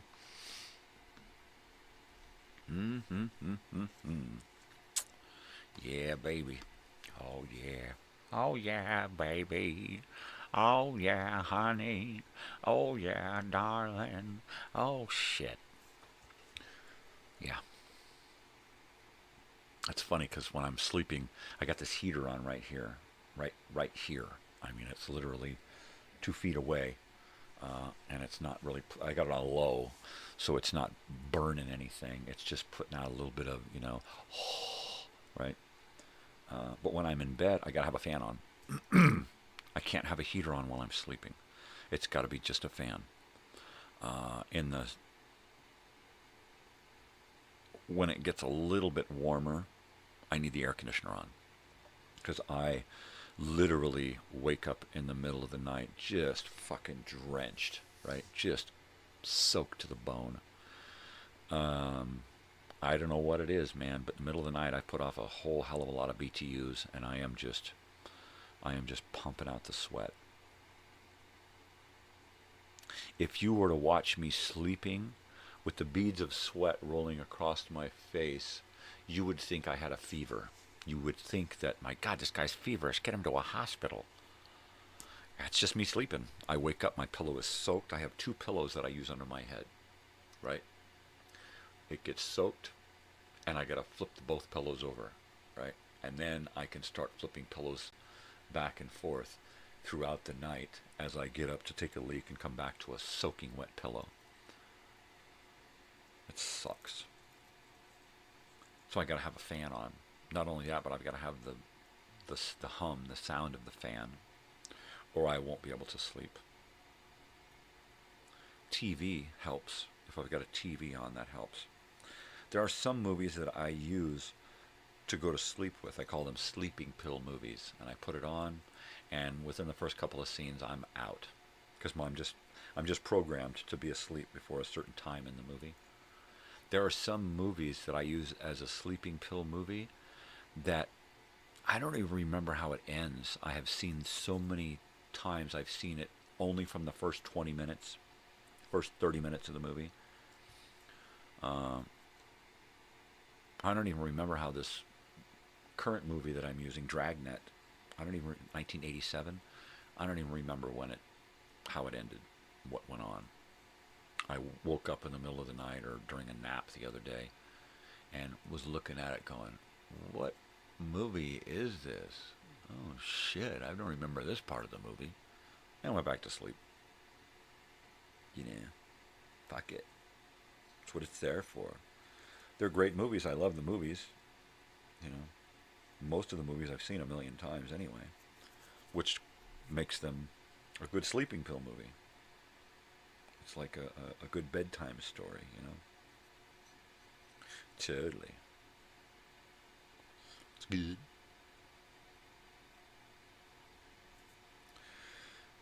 So I'm going to put together my next request for shirt sizes. And I'm going to put them together in 2 blocks. I'm going to put them together in the next block that we're going to hopefully do soon. As soon as I get some more money in. And I'm going to be doing a block of shirts that's the balance of the shirts. Okay, this is how many shirts we got left. Let's print those 2. And then what happens if I get enough money in through the mail from donations, then what I might do is just say, look, order all of the rest of the shirts and print them all at once, cut down on setup fees and all of that, and let me come in and pay the rest of the down payment. And then from there, the account is now balanced and frozen, and I can then move on and get rid of as many shirts as possible to not only pay the balance, but to pay for the next shirts, because I have to do that at the same time, so that by the time I get shirts in and I'm ready to print the next run, and I have that money, I'm also paying off this too. Okay, let's pay off those and print these, right? And try to get a rapid turnaround on these things. It should be no more than 2 weeks from the time I get orders in, then orders should be going back out, right? and I'm going to have to order a few extra. Just because mistakes happen. I've got a couple of shirts with some marks on them, and I gotta know what they are. Are they going to wash out? Are they just from heat?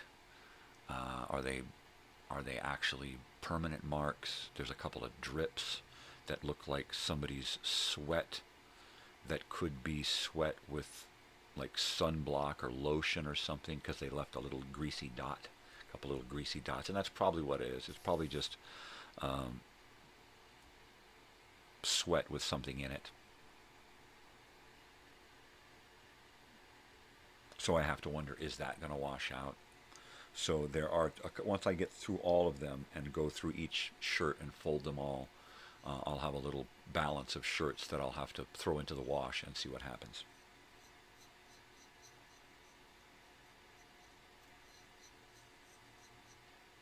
Not having two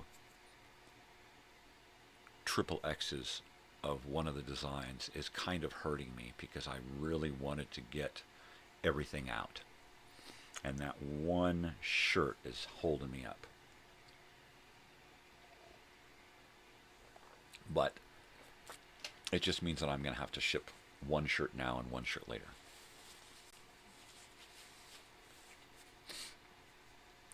And it's from my brother, and it's a gift, so it is what it is. I just need him to have the shirt so he can wear it. Say, hey, look at it, man. Check it out. Check it out, dude. And get him the donation packet.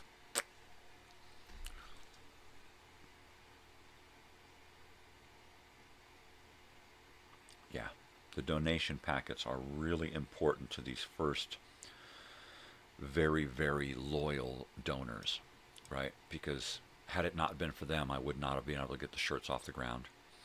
If it hadn't been for them, I wouldn't have had the confidence to even try. But them having the confidence in me to throw money at me for this, yeah, I could not have done it without them. So I'm gonna have to figure out how to, really take care of those early donors. And I tried to, right, with the no shipping on the early donors, the extra t-shirt later kind of thing. But I think once they are in charge of bringing in donations, by being able to say, look, I got some great t-shirts, who wants a t-shirt? Fishermen are going to love that catfish corner. There is a catfish corner everywhere, right? Where's Lake Elsinore, California? That's my buddy's hometown. Yeah, this shirt's for his family reunion. They're doing shirts for their reunion party. It's a freaking festival, man. It's going to be huge. It was a cool shirt, so I donated, man. Yeah, and this one, I think this one's just going to be appealing to anyone. The No-Tell Motel, because it's just so cool.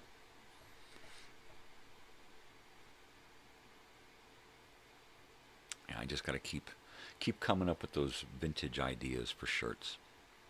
I'm going to do a KMET one.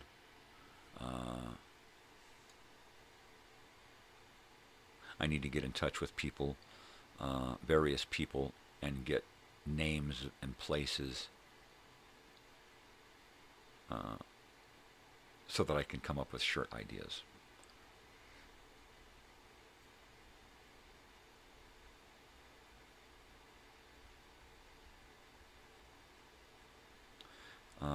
There's the DeJong's Dairy in Lake Elsinore. It's been there forever, and it's a dairy, an actual working dairy. And they have a petting zoo. They have all the cows still right there in Lake Elsinore. You can go in and you can buy milk and eggs and butter and stuff fresh right there. Their chocolate milk is to die for. I think the DeJongs, there are family members that have been asked and are interested in the reunion thing. I'm going to hit them up and say, hey, would you mind if I did a vintage reproduction of your stuff for our stuff, right? We're raising money for the reunion, and since you're interested, what do you think? Can we use the name of your thing and get some shirts out there? It's only going to help you because your company's still in business, and we're kind of doing our own promotion for your stuff, but it's for our stuff too, right? And see what she thinks about that. Can't remember her name, but I just saw her on Facebook a while ago. So that's, that's something there. Where's my frickin' pen? Let me get this posted here. All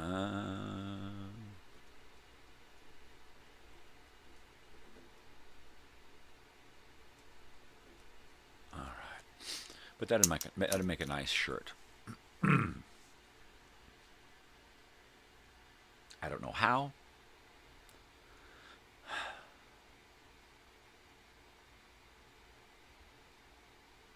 The building is the same. I could go there and take photos of the building. I might even have photos of the last time I was there. And then just do a line drawing of the building at an angle, perspective, drawing, and just lines, a little bit of wood grain, and make it look like old school. And the name, and Lake Elsinore, California, and come up with something really, really old school and vintage looking, and maybe even work with the family on it, and then maybe even do an extra run for them for their store. That'd be neat too. Maybe work out a trade. You let me make a shirt, and we'll offer a design here in one color, and then we'll give you a design in one color and let you offer it there at a really, really ridiculously low price per shirt, so that you can make a profit on them, right? And that'll be the trade. Hey, that's not bad.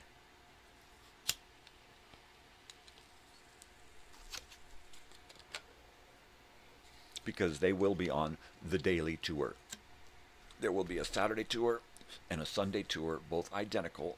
We might have 2 tours a day, depending on the amount of people who sign up for the tours. We're going to try to rent 1 or 2 vans for the tour, and it'll be a tour that goes around the town and has various photo op locations all the way around. And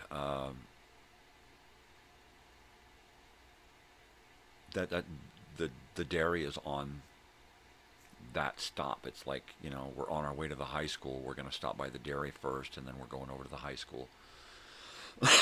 And then if we're really, really lucky, we might be able to finagle some kind of tour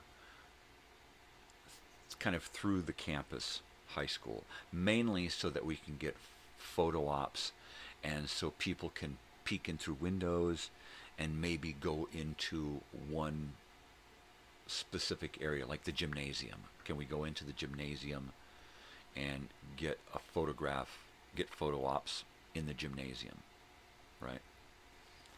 Each tour group will do a group photo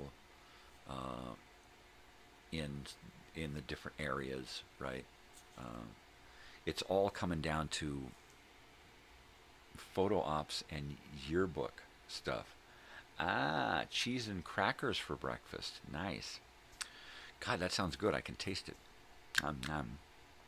What kind of crackers?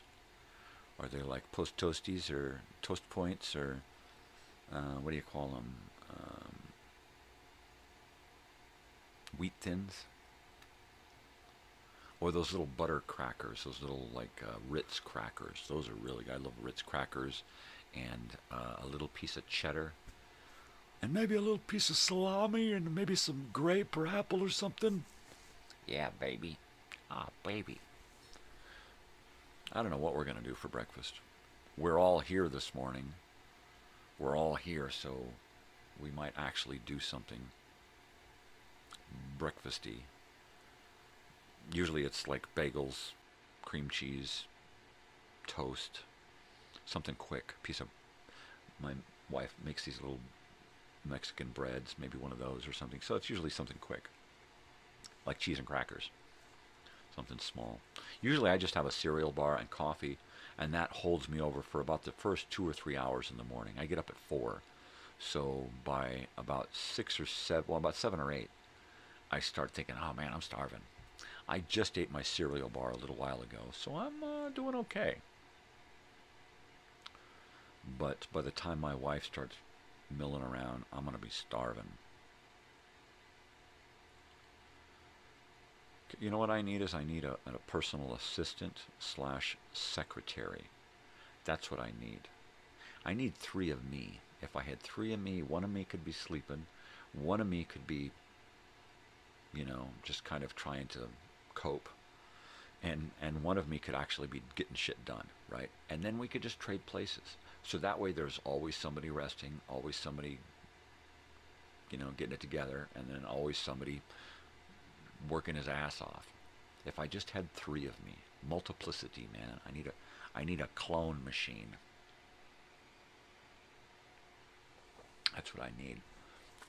And a hot coffee generator, right? I just need to keep my coffee hot, so I don't have to keep getting up. These guys have been really good this morning. I've had to get up once this morning to deal with these guys, and that's it. Must be the cold. That's what it is, the cold. They don't want to do shit. They just want, yep, they're both just, old boy is here curled up under a towel on the chair here, and big girl is just buried into a blanket on her bed. It's great.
Oh yeah, it's hot now. Oh, here comes that sun. Got the sun coming in the window. Yeah, starting to bounce off of stuff. Look at that. Ooh, so bright. So bright. It's so bright. Oh, coffee was cold. I've got my heater plugged in all the way over to there. And it's plugged into the same plug where my coffee pot is normally. So I made coffee and then unplugged it and plugged my heater in. So the coffee got cold. So it took a long time. Made an extra half a cup. And it took a little while to heat it back up. Good. It's good. It's good. Oh yeah. Sweet and hot. It's got to be sweet. It's got to be hot. That's hot. And sweet. Gonna have to heat it I'm going to have to sweeten it.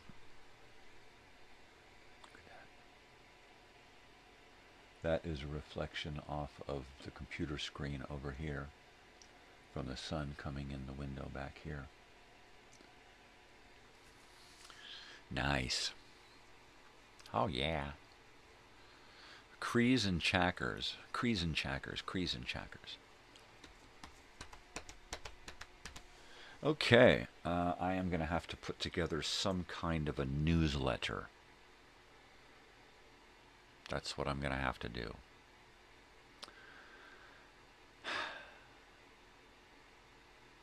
Oh, I've never done that before.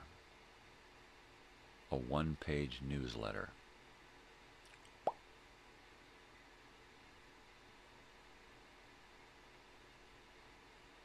Now, we get a newsletter here. We used to get a newsletter here in our mobile home park. We don't get them here anymore. Everything's different now. They cut down.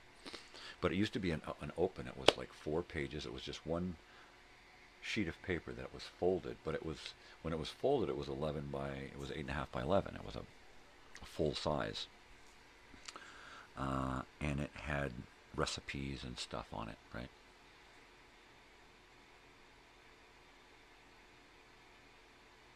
I would have to do it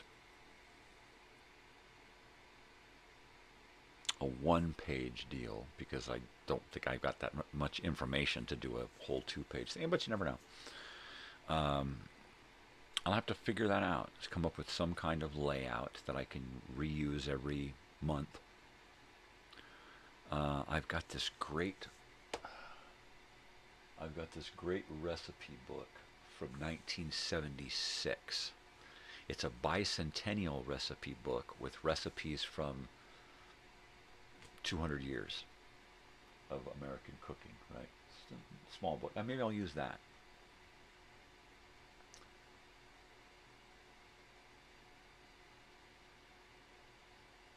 And better than that, maybe I'll just take the actual page, copy it, and put that directly into the thing. I've got trivia from 1982.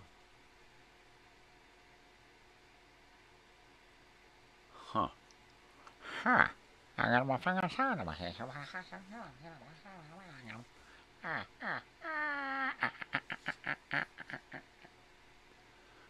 There it is. All right. Okay. Cookbook. So what are we talking about?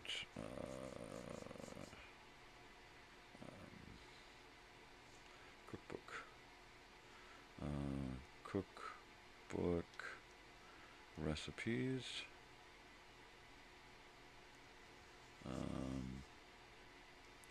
And trivia. Reunion updates.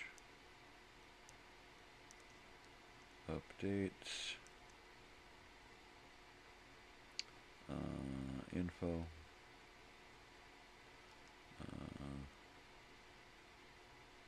And what is this thing called that I'm writing? It's a monthly, what you call it? Fuck my brain. Yeah. I don't even remember what it was that I was writing this stuff down there. I remember what it was, but I don't remember what it's called. I just said it a minute. Somebody tell me what I'm talking about, because I don't remember.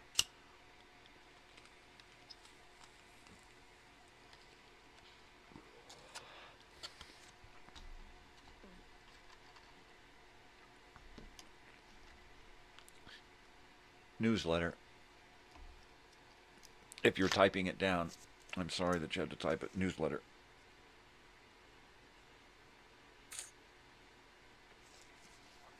Okay, so I'll need to. I've already got a letterhead.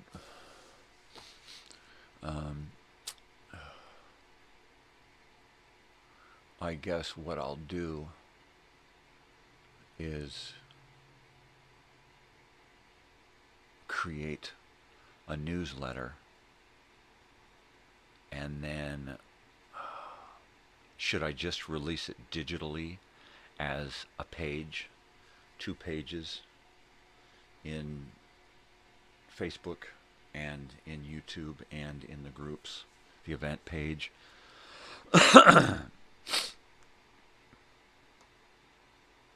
That would cut down on costs, right? All I would have to do is create it once,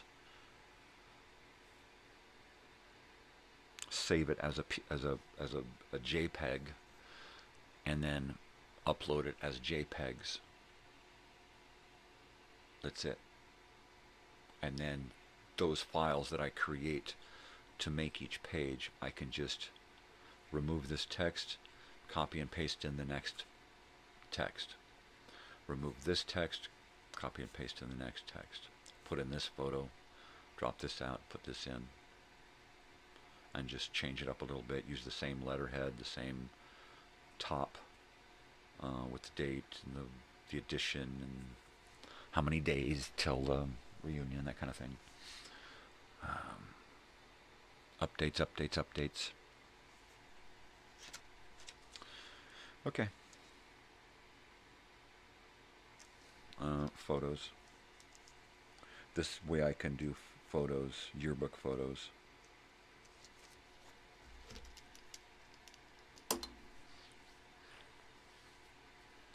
Photos from around town. Asking for, people to contact me about donating. I don't want to do anything over YouTube or over Facebook or over any of these social platforms. I don't want to do any of these transactions right out in the open, because it's not a transaction. It's like you're donating and you're getting your shirts, and eventually you're going to show up at the party to cash in on what you donated for. That's it. I don't make anything out of this. I wish I could. I wish there was a way that I could make bank on this. But even if I could figure out a way to, I wouldn't want to, because it would take all of the fun out of this, turning it into a business. Doing all of this stuff like it's a business, that's where it's at for me. It's fun. I mean, I'd make graphs and charts and lists and agendas and all kinds of labels. I have a blast doing that shit. My brother's like, man, it's a lot of work, and don't burn yourself. I said, you don't understand, man. This is where it's at for me. I love this shit. Yeah. So, physically, I'm just trying to hang on the best I can to get as much done as I can. But I love doing this stuff. Because I'm, I don't have it in me anymore to do what I used to do. And I'm always falling out of interest with the things that I love to do. And this has become like a job, but it's like not a job because it's something I love to do. It's weird.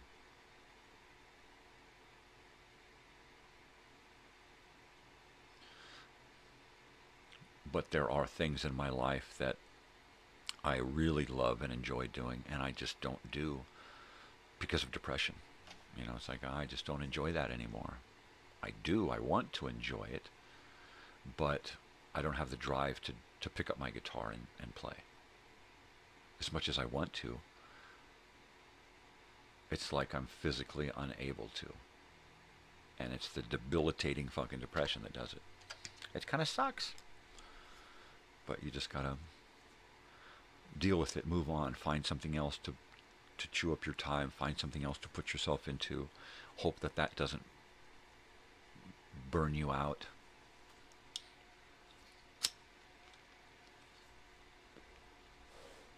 And because this morning show is so much my therapy, it's not work. Because planning this reunion has all the elements that I love, the planning. It's not work. It's just not. It's not so much that it's fun, it's just that it's so rewarding. It's like building something and getting done and looking at it going, oh, I built that. Oh.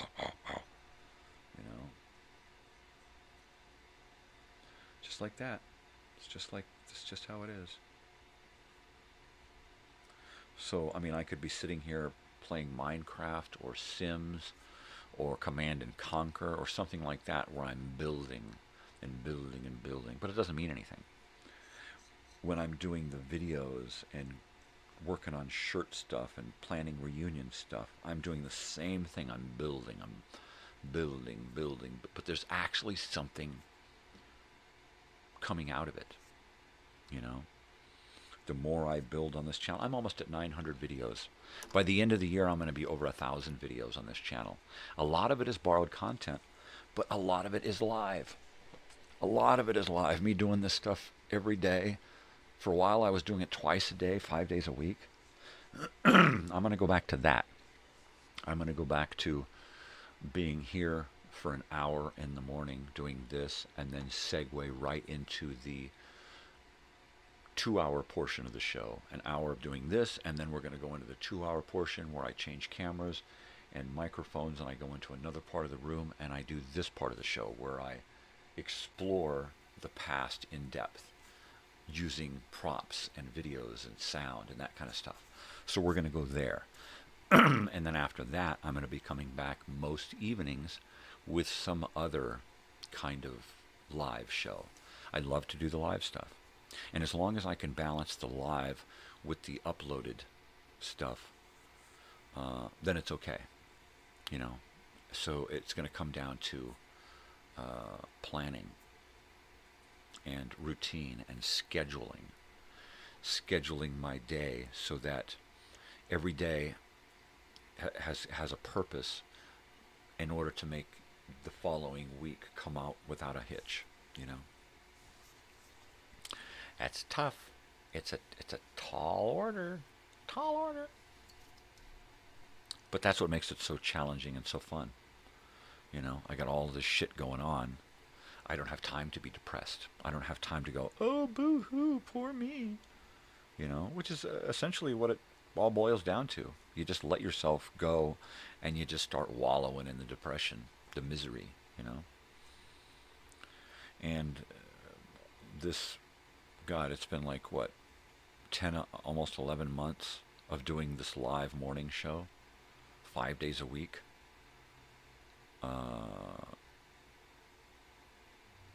That has really made a difference in the whole depression thing. If it weren't for doing this every morning 5 days a week, I would have gone to some really, really dark places, and you wouldn't have seen me on YouTube. You wouldn't have seen me on Facebook. I wouldn't be planning a reunion. None of this shit would be going on. There would be no shirts happening. The channel would just kind of do this, right? But because of the live stuff, it spurred me into doing the Old Time Radio Wednesday, which then brought me to putting on movies and TV shows and all of this other stuff, which led me to all this uploaded content, this borrowed content that that I just fill my channel with.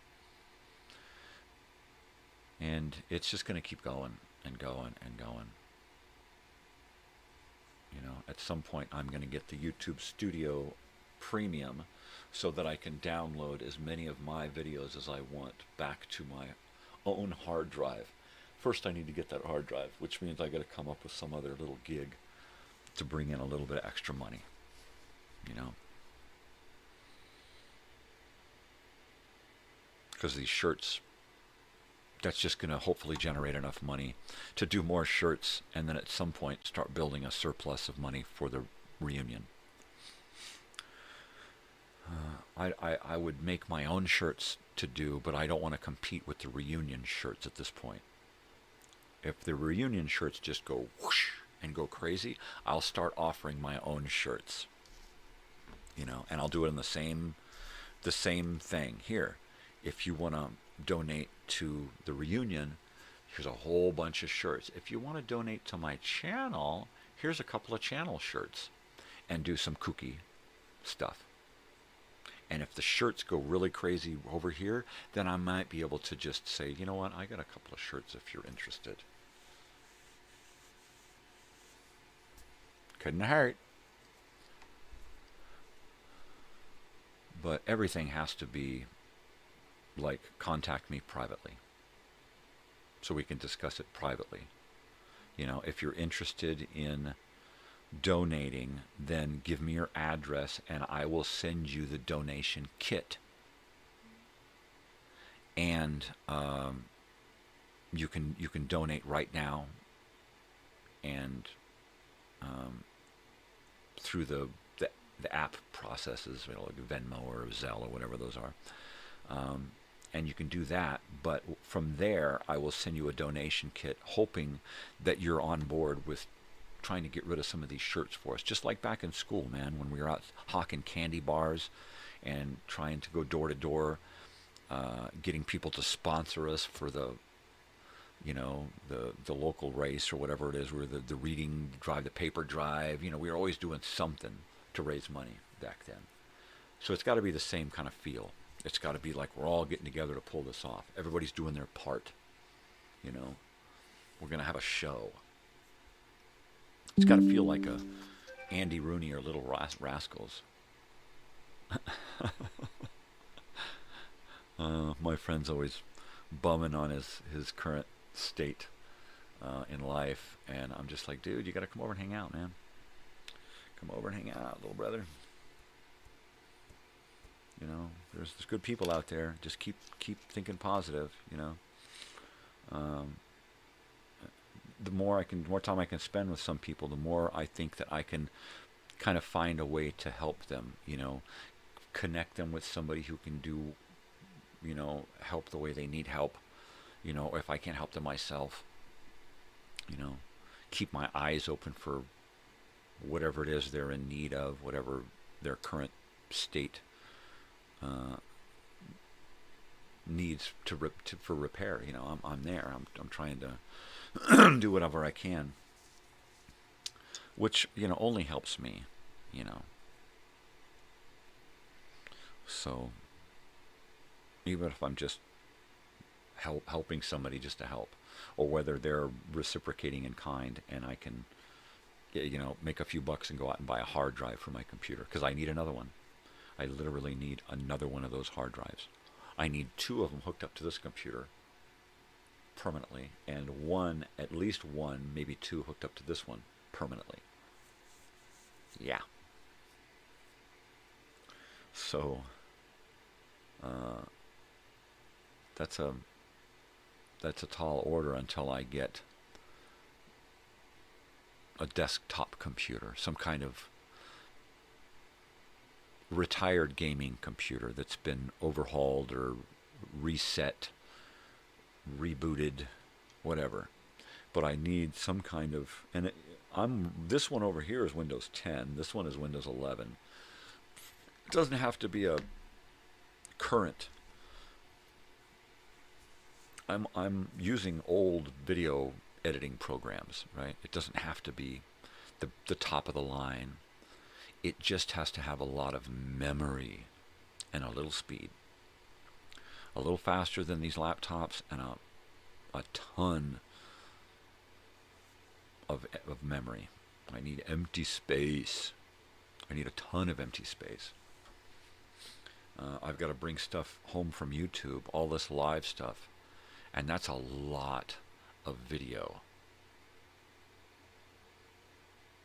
If the videos are small enough when I bring them home, I can burn them onto disk and get rid of them off of my hard drive, or have them in 2 places so that they're double stored, which is what I really like.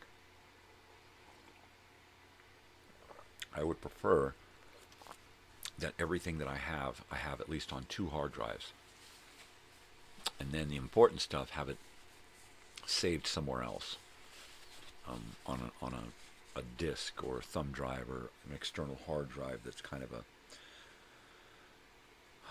an archive. And the next hard drive that I get, I think, is going to be the archive for all of my live stuff.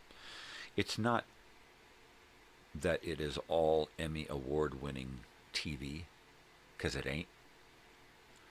But it's me, and it's real, and I want my daughter to have it.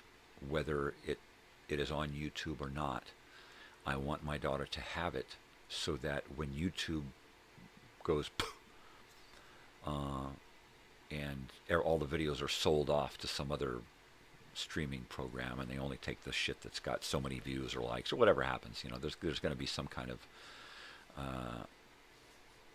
the bubble is going to burst at some point for something somewhere. Or I might get booted off of the channel, and it's like, oh shit, where's all my videos? You can't have them anymore. They're ours. So I need to bring them home, so that everything that I've created, borrowed content and original content that I've uploaded, I have that at home stored on my hard drives. All of the live stuff that has gone out live, the only place it is on YouTube, and I need to bring it home. I need to bring it home and curate it so that it is all set up chronologically. It can be gone through by somebody and watched, whether by my daughter or her kids or grandkids or some future generation down the road, or some alien race, or absolutely nobody. But I will know that that piece of me is safe for as long as that remains, right? I can't chisel me in stone. I can't build a giant pyramid. I'm not going to write 100 novels or direct 300 movies or star in the best series in the world. But what I can do is curate my own life, save my history the best I can. And much of it is in this room here, so that's why the cameras point in here. And hopefully I can pull enough stuff out of my head and leave it on video that by the time you watch every single thing that I have uploaded, whether it's me live, me recorded, the shows that I watch, the shows that I listen to, the educational films that I've uploaded, all of these things mean something to me in my life. Everything is a part of me, and there's a part of me in each one of these things that's on my channel. So if I can bring all of that and put it all in one place like it is on the channel, you start at one end and you work your way through, and you know me. You know who I am. You know what I'm all about. Because I'm honest. I'm honest, Abe. If it happened, ask me about it. I'm going to tell you honestly about it. I may not like it. We may not like it. It may be too real. We may have to do it privately in messages. But I'm going to be honest. I have to be. It's what have I got left? All I got left is my word, my honesty, my story. And you can't tell your story if you can't be honest with yourself, right? So there you go. There you have it. There are some days when I unload so much real shit that I get done here and I just have to crawl into bed, pull the blankets over my head, and then just cry myself to sleep because it's just too fucking real, Sometimes I get done here and I'm just like, I'm just fuming,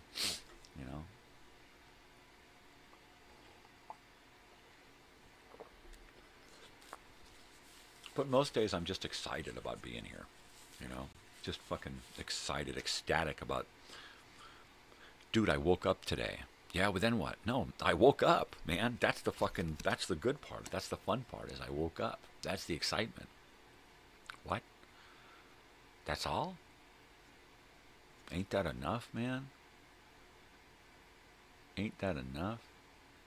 I was outside working yesterday, and I reached over with my right arm, and I lifted up something, and it just pulled a muscle here.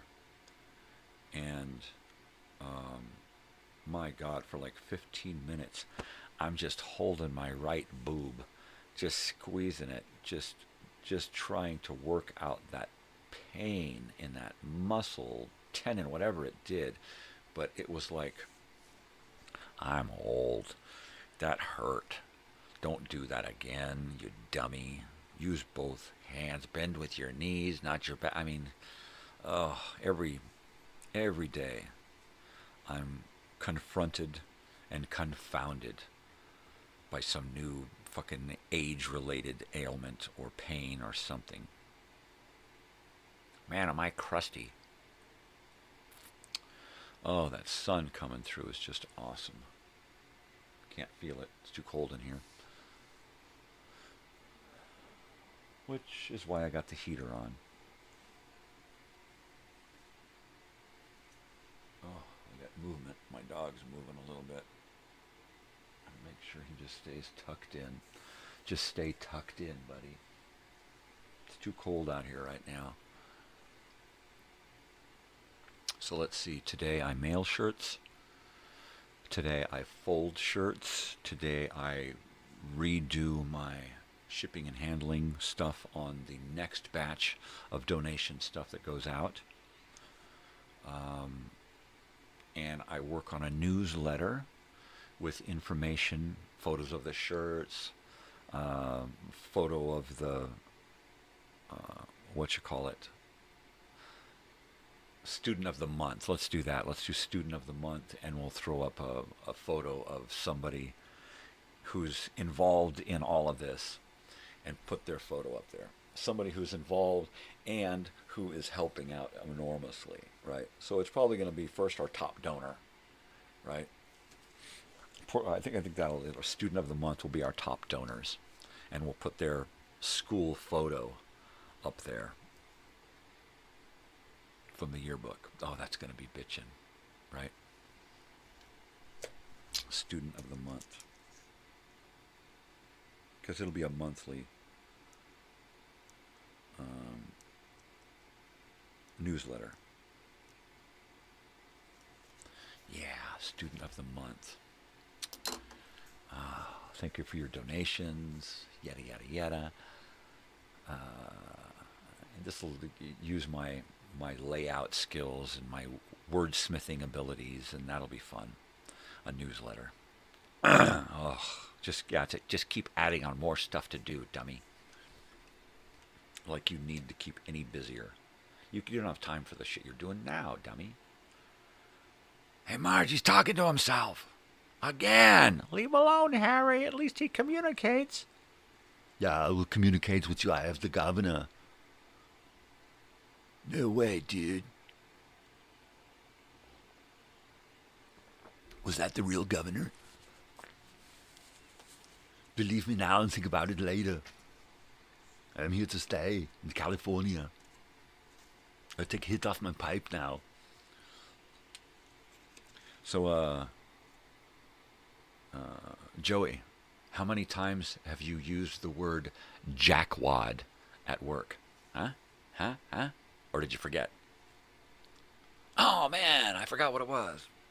Jackwad. Dick sniff. Torch monkey.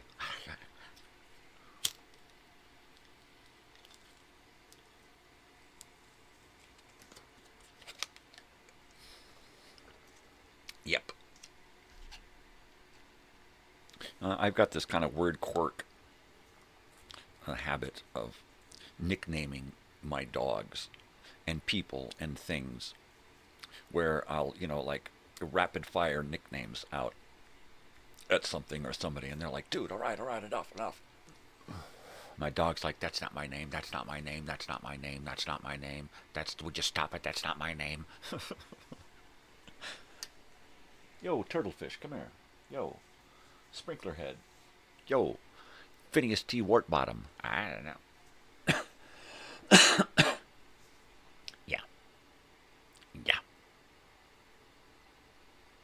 Jackwad. That's a good one.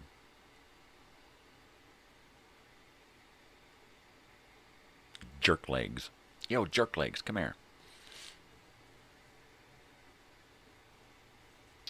Twitch lips. I don't know. I just take a word and go, hey, I got a nickname there. Yeah. Oh, car going by. Sounds like the maintenance guy. Sounds like the maintenance guy. He's out and about. It's that time. Yep, it's after 7. Oh, man. All right, well, I guess I'm going to be doing some kind of breakfast here. Getting cleaned. Well, I'm going to get dressed. I'm going to wait till later to get cleaned up before the concert. Los Tigres del Norte. So I am going to get dressed, eat, and then go to the post office, mail these things, and then probably get back into the car and start crying because they're actually going out.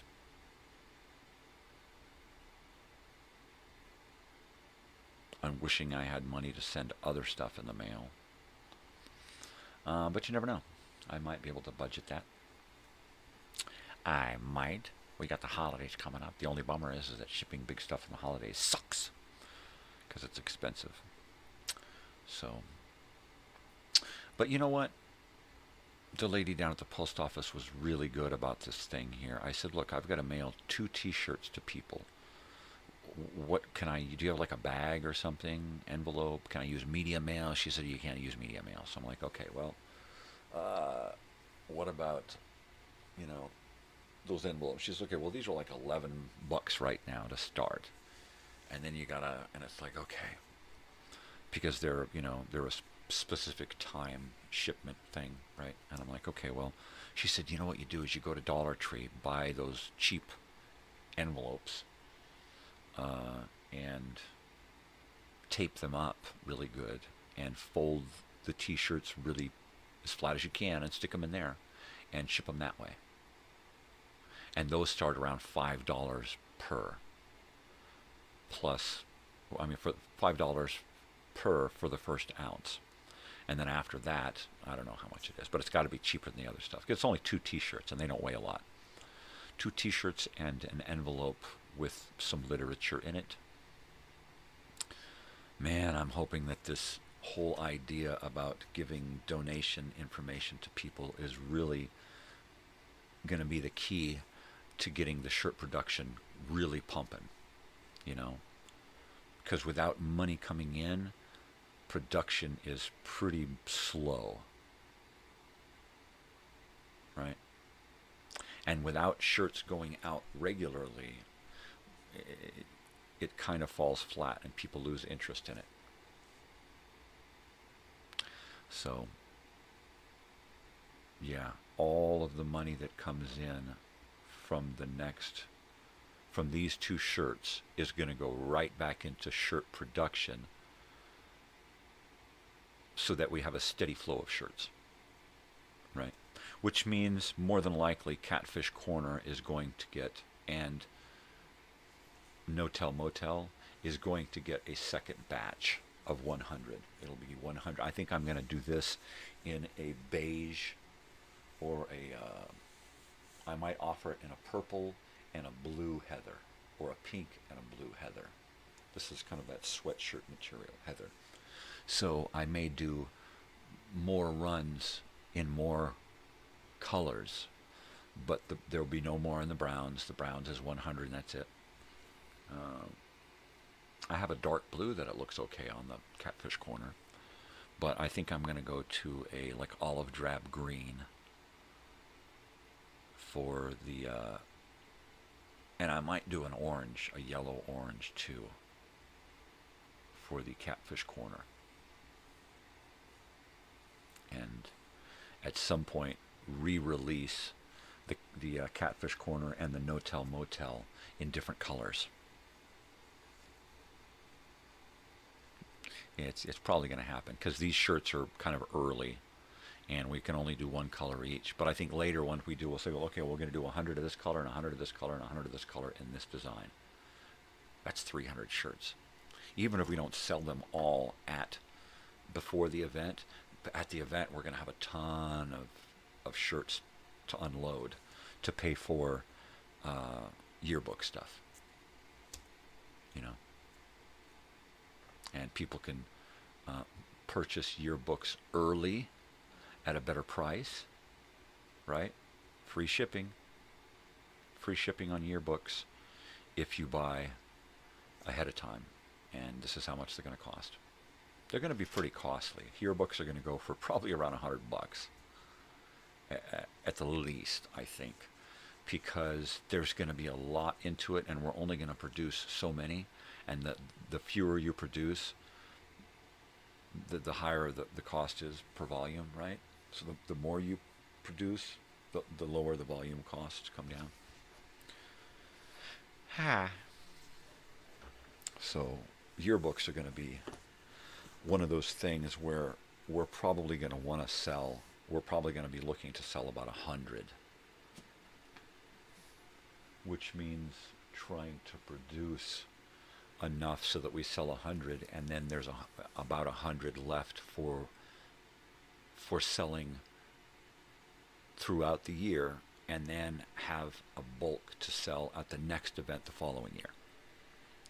Not that I am confident that I will be there, or be here, or be anywhere, but I am confident that I will be able to put this together in such a way that it will be easy for somebody to take the reins and continue on with it, either to finish off this one or to create the next one. Make a good rapport with wherever we hold the event, so that we're welcome back the next year. That's important.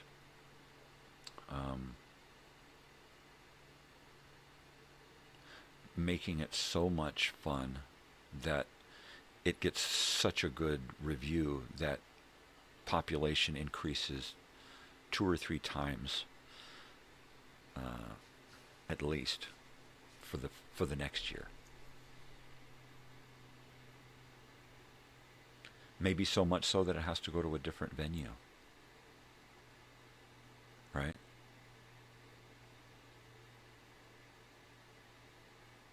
Rent an entire beach and 3 or 4 houses, right?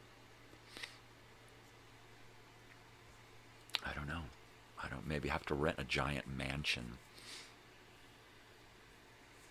I don't know.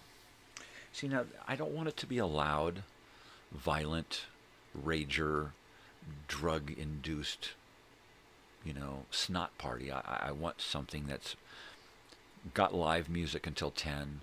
It's got family stuff going on. It's got hiking and boating and fishing and camping and motorcycle trips and tours and, who wants to fucking skydive? Let's do it all.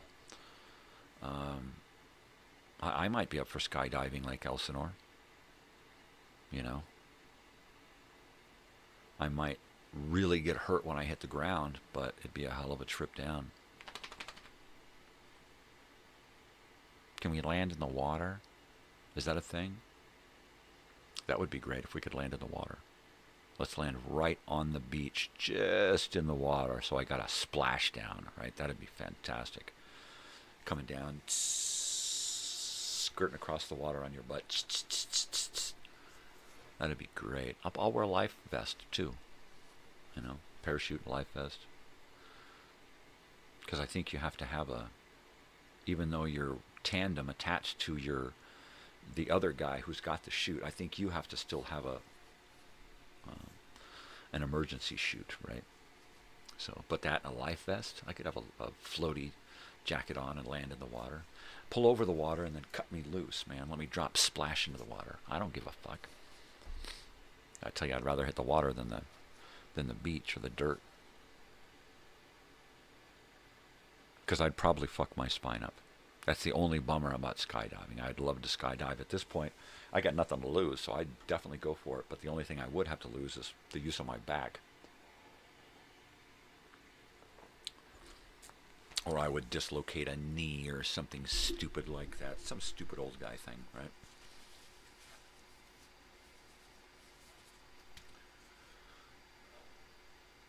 But I want to make it so that, like, anything's possible. And if I can raise enough money, then anything's possible. And with this whole internet thing and social media and getting the word out to so many people so easily. I mean, we've got almost 800 people who have been invited to this thing. Almost 200 people are interested. We got a couple of dozen people who want to come. And the people who are interested, most of them are just saying they're interested, but they're more than likely coming, right? I gotta heat up my coffee again. It's gotta be hot.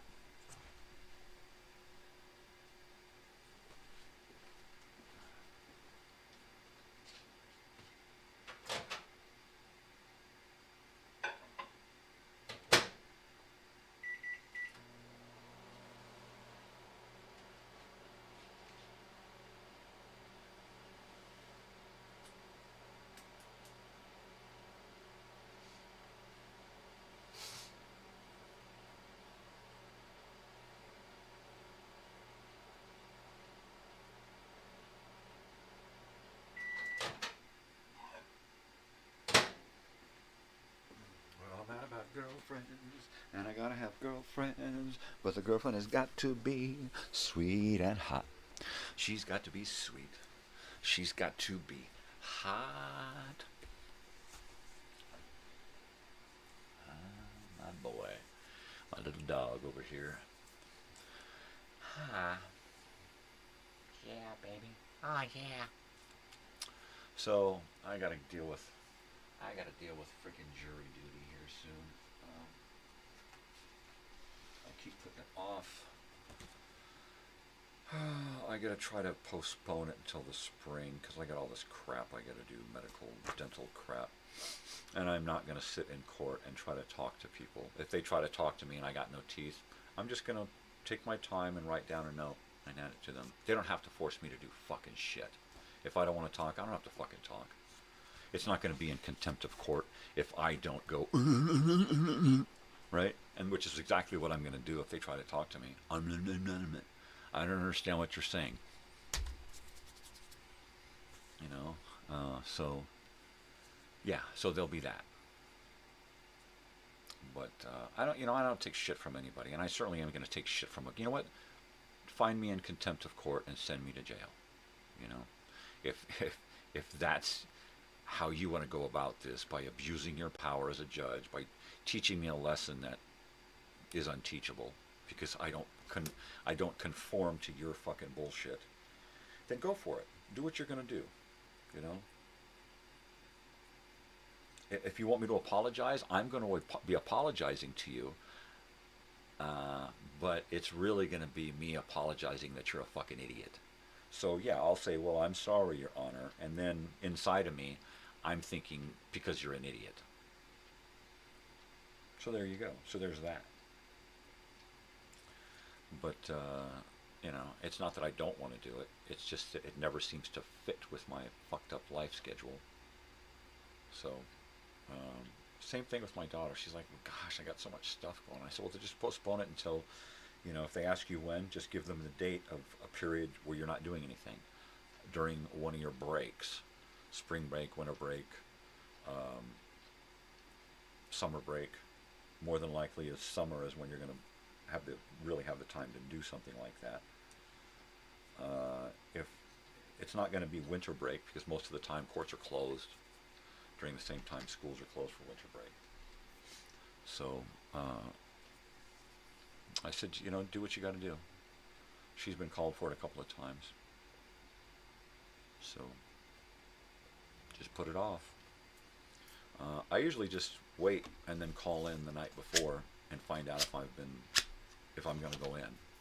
And 9 out of 10 times it's been, you're not needed.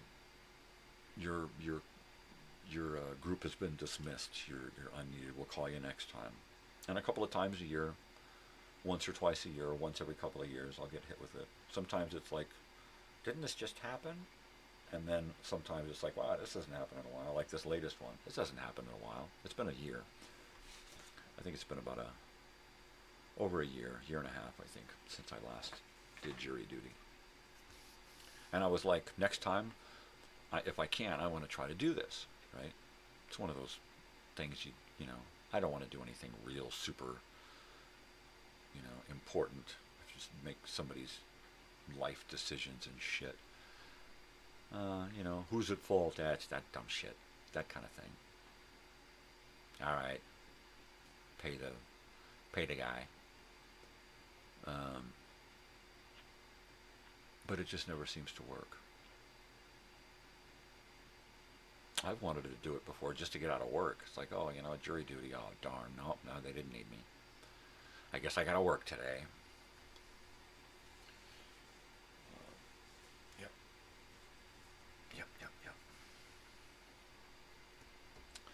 And this time I thought I was going to be able to do it. And then it's like all this crap.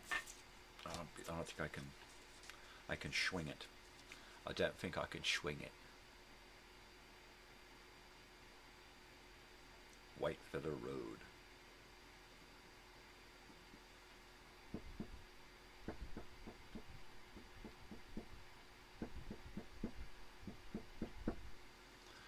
I don't think I can do it.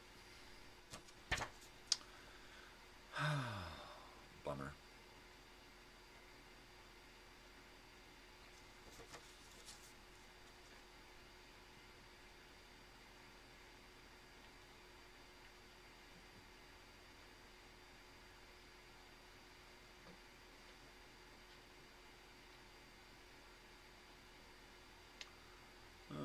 Okay.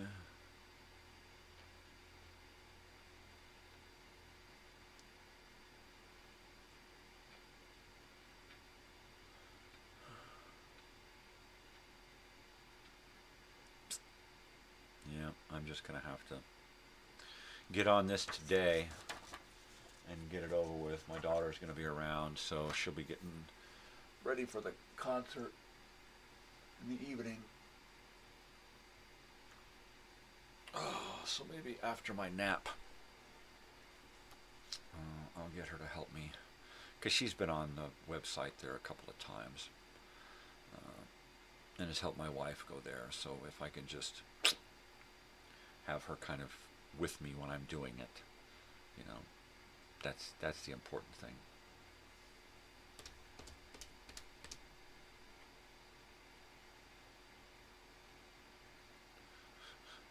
Hi.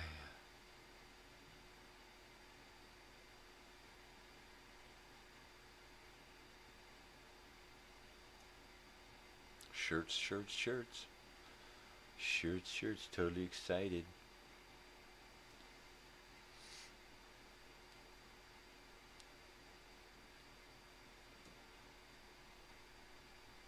Yeah, I think the donation kits are going to go out to key people who have shown tremendous interest in this and have also donated. I'm not going to send kits out to anybody who hasn't donated, who hasn't shown interest. I've gone after people who have shown interest, and I've asked them if they would like to donate and get shirts. There are probably 10 people on my list here who I contacted, 8 people, and sent them shirt information via a message, and they never got back to me. The 8 people here who I contacted all got back to me. The first 8 people that I contacted all got back to me. And we wound up with 10 donations out of that.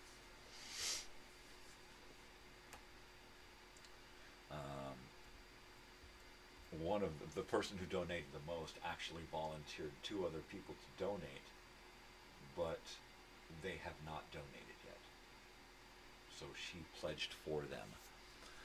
And I have their shirts printed and ready for them, so when she has the donor information, I think she can decide to go ahead and go after them and collect the money and sizes and all that stuff. And then I can just ship a bulk package to her, and she can, I think I'm going to do that with everybody, is try to get them to just do one.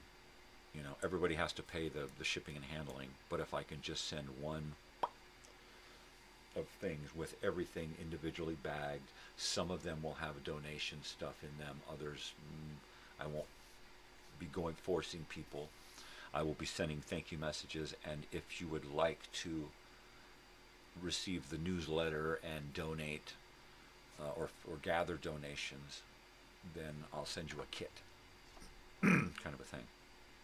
I can send you a file and you can print it out, or I can send you stuff in the mail.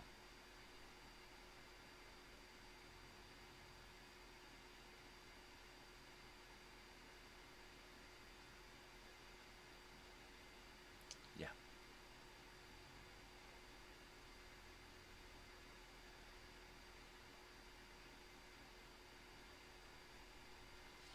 Getting excited. Making my spine hurt, but I don't care. I get so excited. Bring on the pain.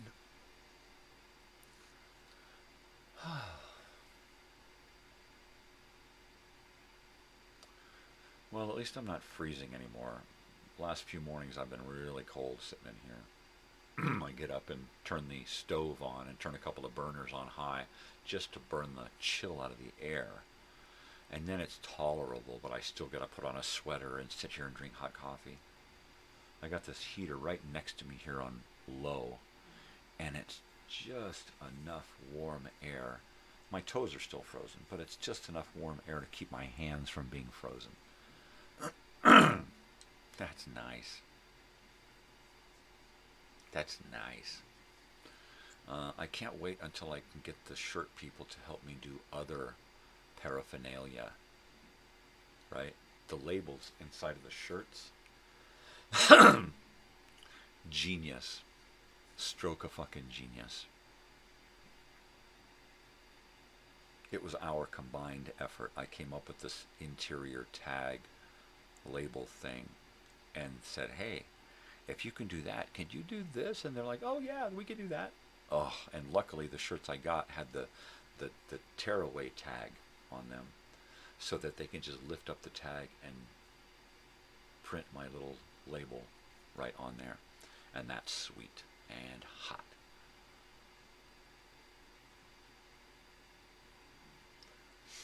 Yep. So let's see, this weekend I'm going to be working on making videos and then putting together some kind of a newsletter, which means I will have to have video uploading over here, video production over here, and on this screen from that computer I'm going to have a Word program open, creating a 2-column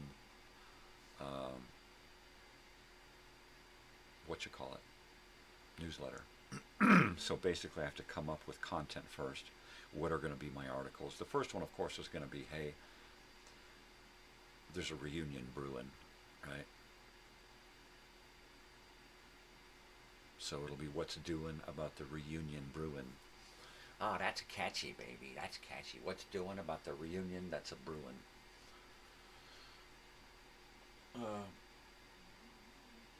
And then I'll be going after people for articles. So what, third-party articles?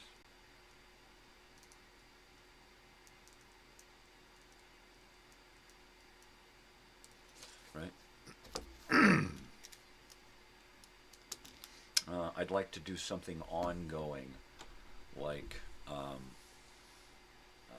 so-and-so is going here, and is he going to make it? Is he going to make it, right? Everybody, how many people say, yes, we want him to be there? You know, everybody, we got 18,000 people now that say, you better be there, right? So even though he's got to do this in that same month, how likely is it, are we going to get him to fly out and stay for the weekend and then fly back so he can get back to work, right? That's the thing. We haven't met his wife yet. Everybody wants to see this guy. Haven't seen this guy in a long time. So, yeah. And he's a donor, and he's an old friend, and he's one hell of a guy. Yeah. So there's a lot of people like that where it's like, okay, they say they can't make it, but they might. What's the update? Are you gonna, you know?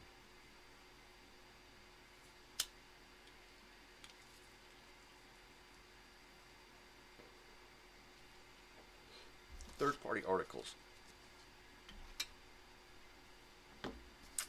I think Gary is going to be good for third-party articles and photos.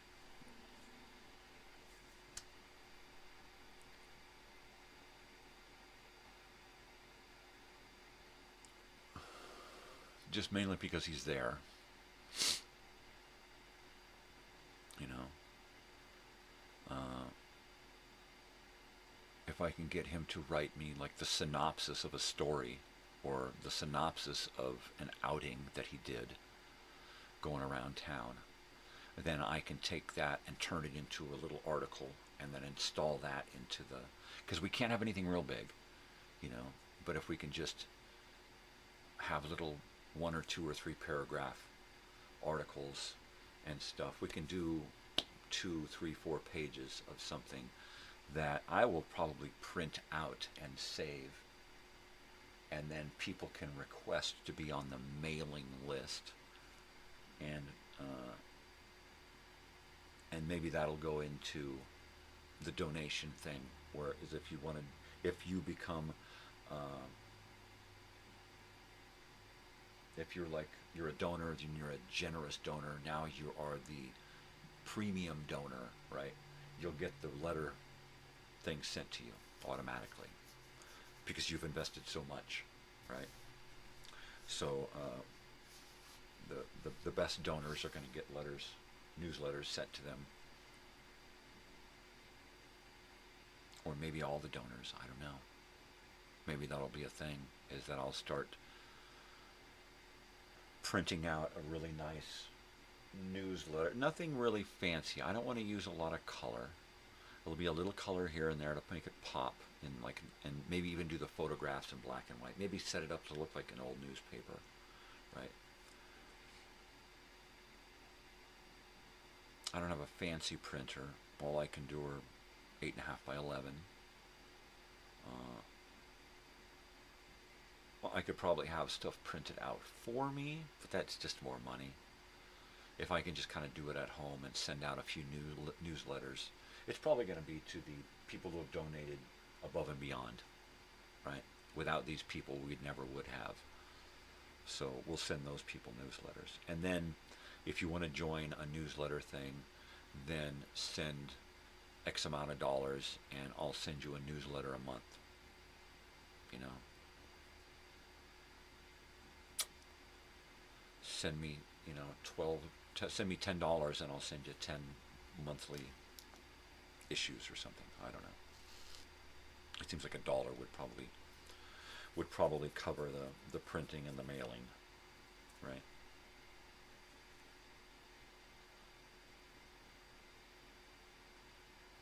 I don't know, man. I just don't know.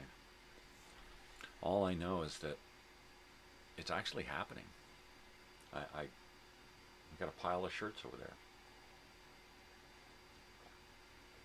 I got a box of envelopes to mail. I just got to seal them, tape them, and take them down and get them posted and chucked. Hopefully, I've done this correctly for them. Like I said, I'm going to take a look at see if I can get these shirts into these bags a little bit better. But I think this is the best thing that I can do right now. This is the best. I can't get them in this way. All I can do is get them in this way. And that's one shirt, right? And 2 shirts, it's pretty damn puffy. But what can I do? You know? What can I do? And then I got my envelope, my donor kit envelope. And the envelope is return addressed stamped envelope. So it's got my address and stuff on it. See, one shirt fits perfectly. Just perfect. You know? I almost wish it was a one shirt deal. You know, and it almost was. It was almost one shirt for $50 donation. It was almost that. And then I'm like, no, that's not enough for people. That's not enough for people. It has to be worth it for them to invest their money. And 2 t-shirts for $50 plus shipping and handling, that makes it worth it. If I keep my costs, if I do shirt production, it's really big right now, the shirt production cost. If I can chop that in half, that's going to increase my donation budget. So that's my next goal, is to take what we're doing now and decrease the cost of production by at least half or more, which means getting shirts for half the price we're doing now, or donated, or and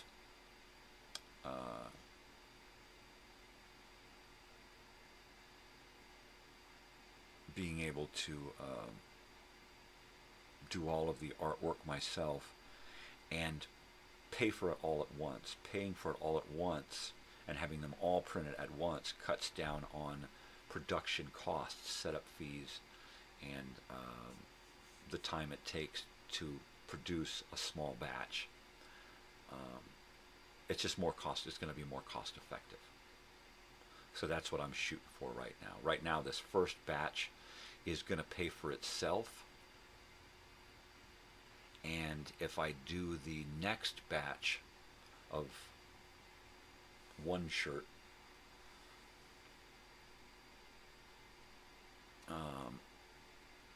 and keep those costs way down, I should be able to pay for that production out of everything that we make off of these shirts. And hopefully we'll get rid of all of these shirts right away and can go into production of this new shirt and 2 more colors of this shirt. Right? It's like, you know what? Let's double down on these. Let's get me 100 more of each. I'll pay for these, and let's do the same thing on these. Let me squeeze out the down payment little by little. I think if I can build up a strong enough rapport and have enough of a turnover every couple of weeks that they start to see the profit margin increase on their end, right? Which means not so much them making money off of shirts, but making money by printing a lot of shirts and a high volume and a fast turnaround. If I'm doing 100 to 300 shirts every 2 weeks,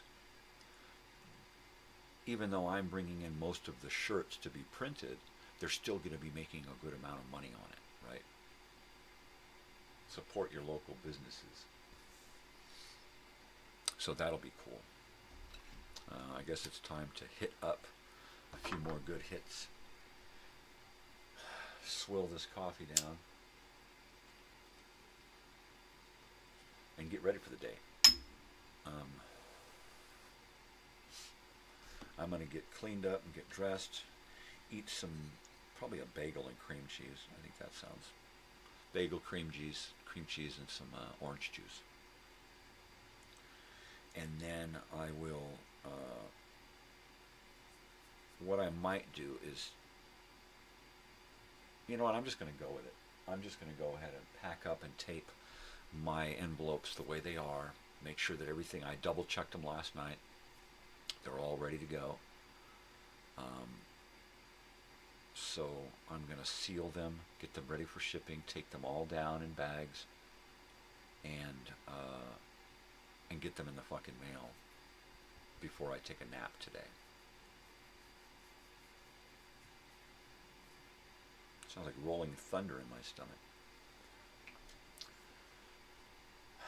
And then what is key on the list today that I can do before I go out tonight?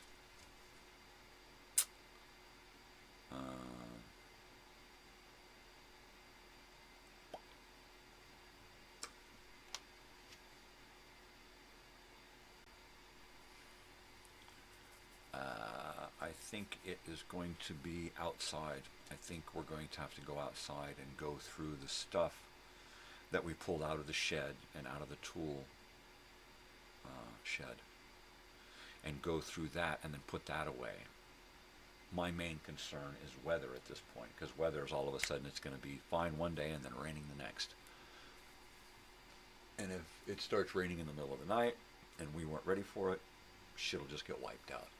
So I want to take some things to our friend's garage at a vacation rental, who has been gracious enough to let us put things there. And mainly I've been storing things there that I want to do, either use to redecorate the houses, one house back to a 1980s feel, and or have stuff there for a yard sale in the spring, because he's got a lot of stuff there that needs to get gotten rid of, and I've got a lot of stuff there that needs to go to a yard sale. So I figure, we'll just do a spring yard sale once we got enough crap over there. So we'll take some items over there. We'll put some items into our trailer for storage, and get rid of a few things, and try to get it to where there's just yard stuff in the yard, right? Stuff that can be rained on. Totally. So I think that will be good. Go out, get that strenuous work done, get tired, take a nap, get up, have a shower, something to eat, and then go to the show.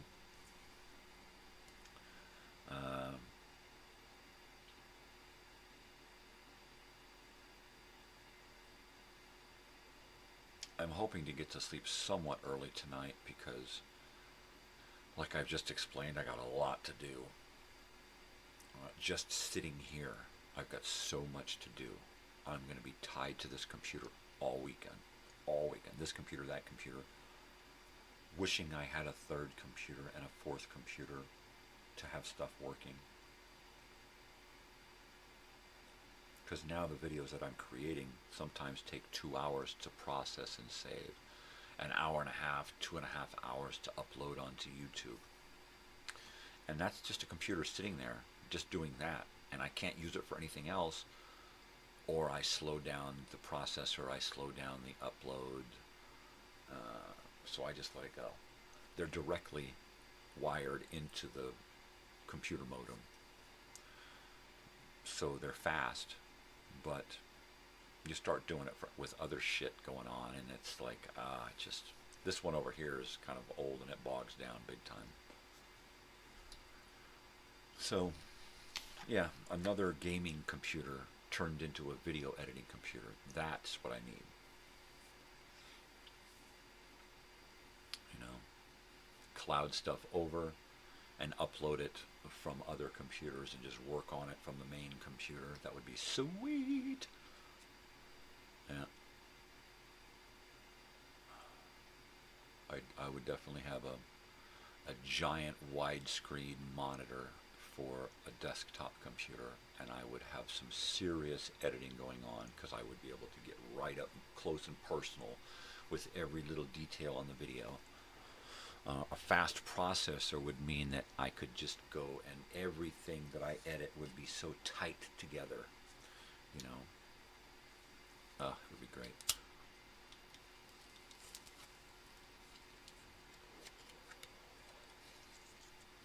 My friend here who came over the other night says he's got a buddy who builds gaming computers.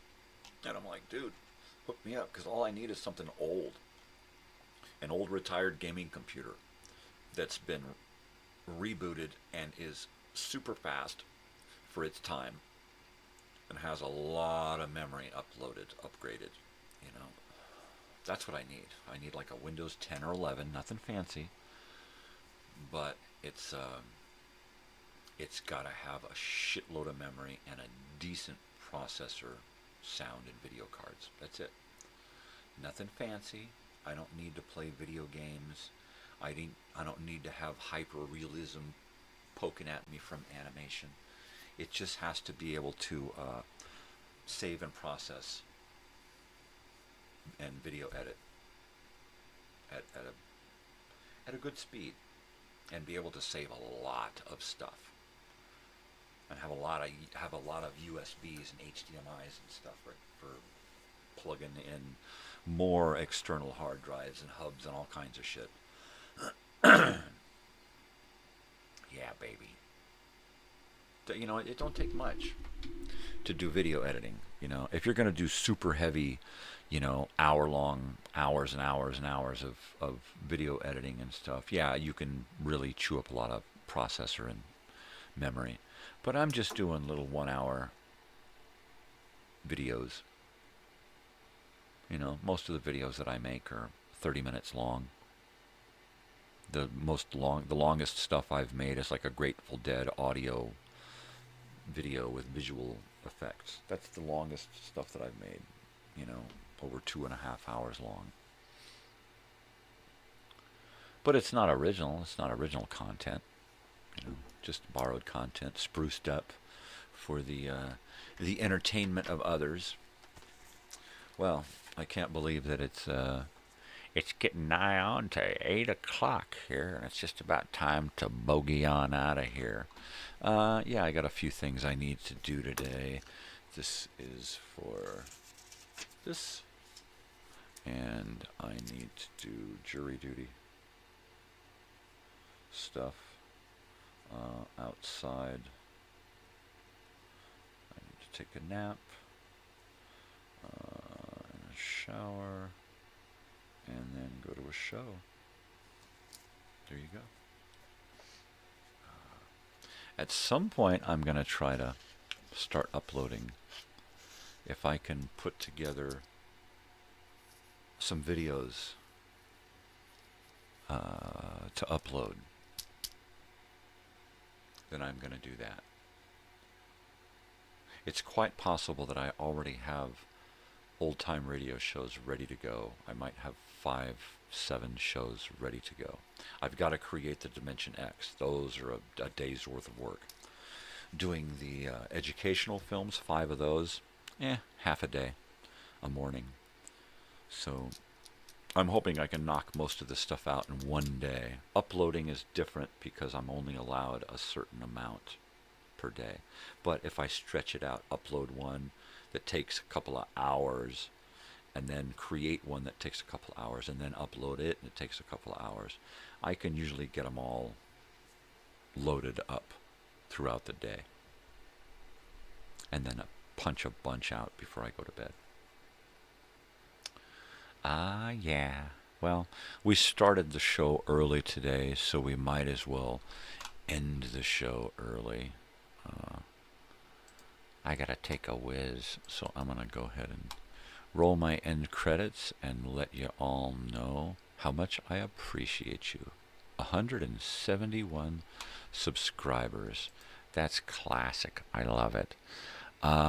Anyway, you guys, you know what to do.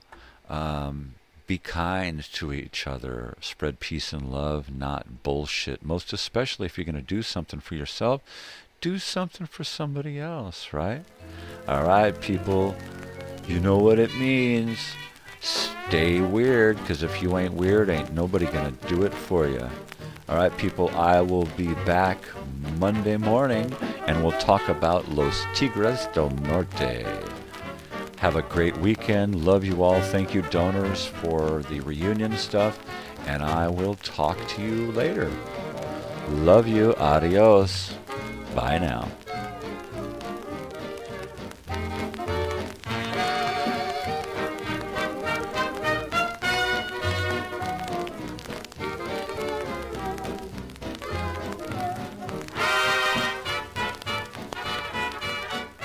Yo, guys, if you were still there, man, thanks for hanging out.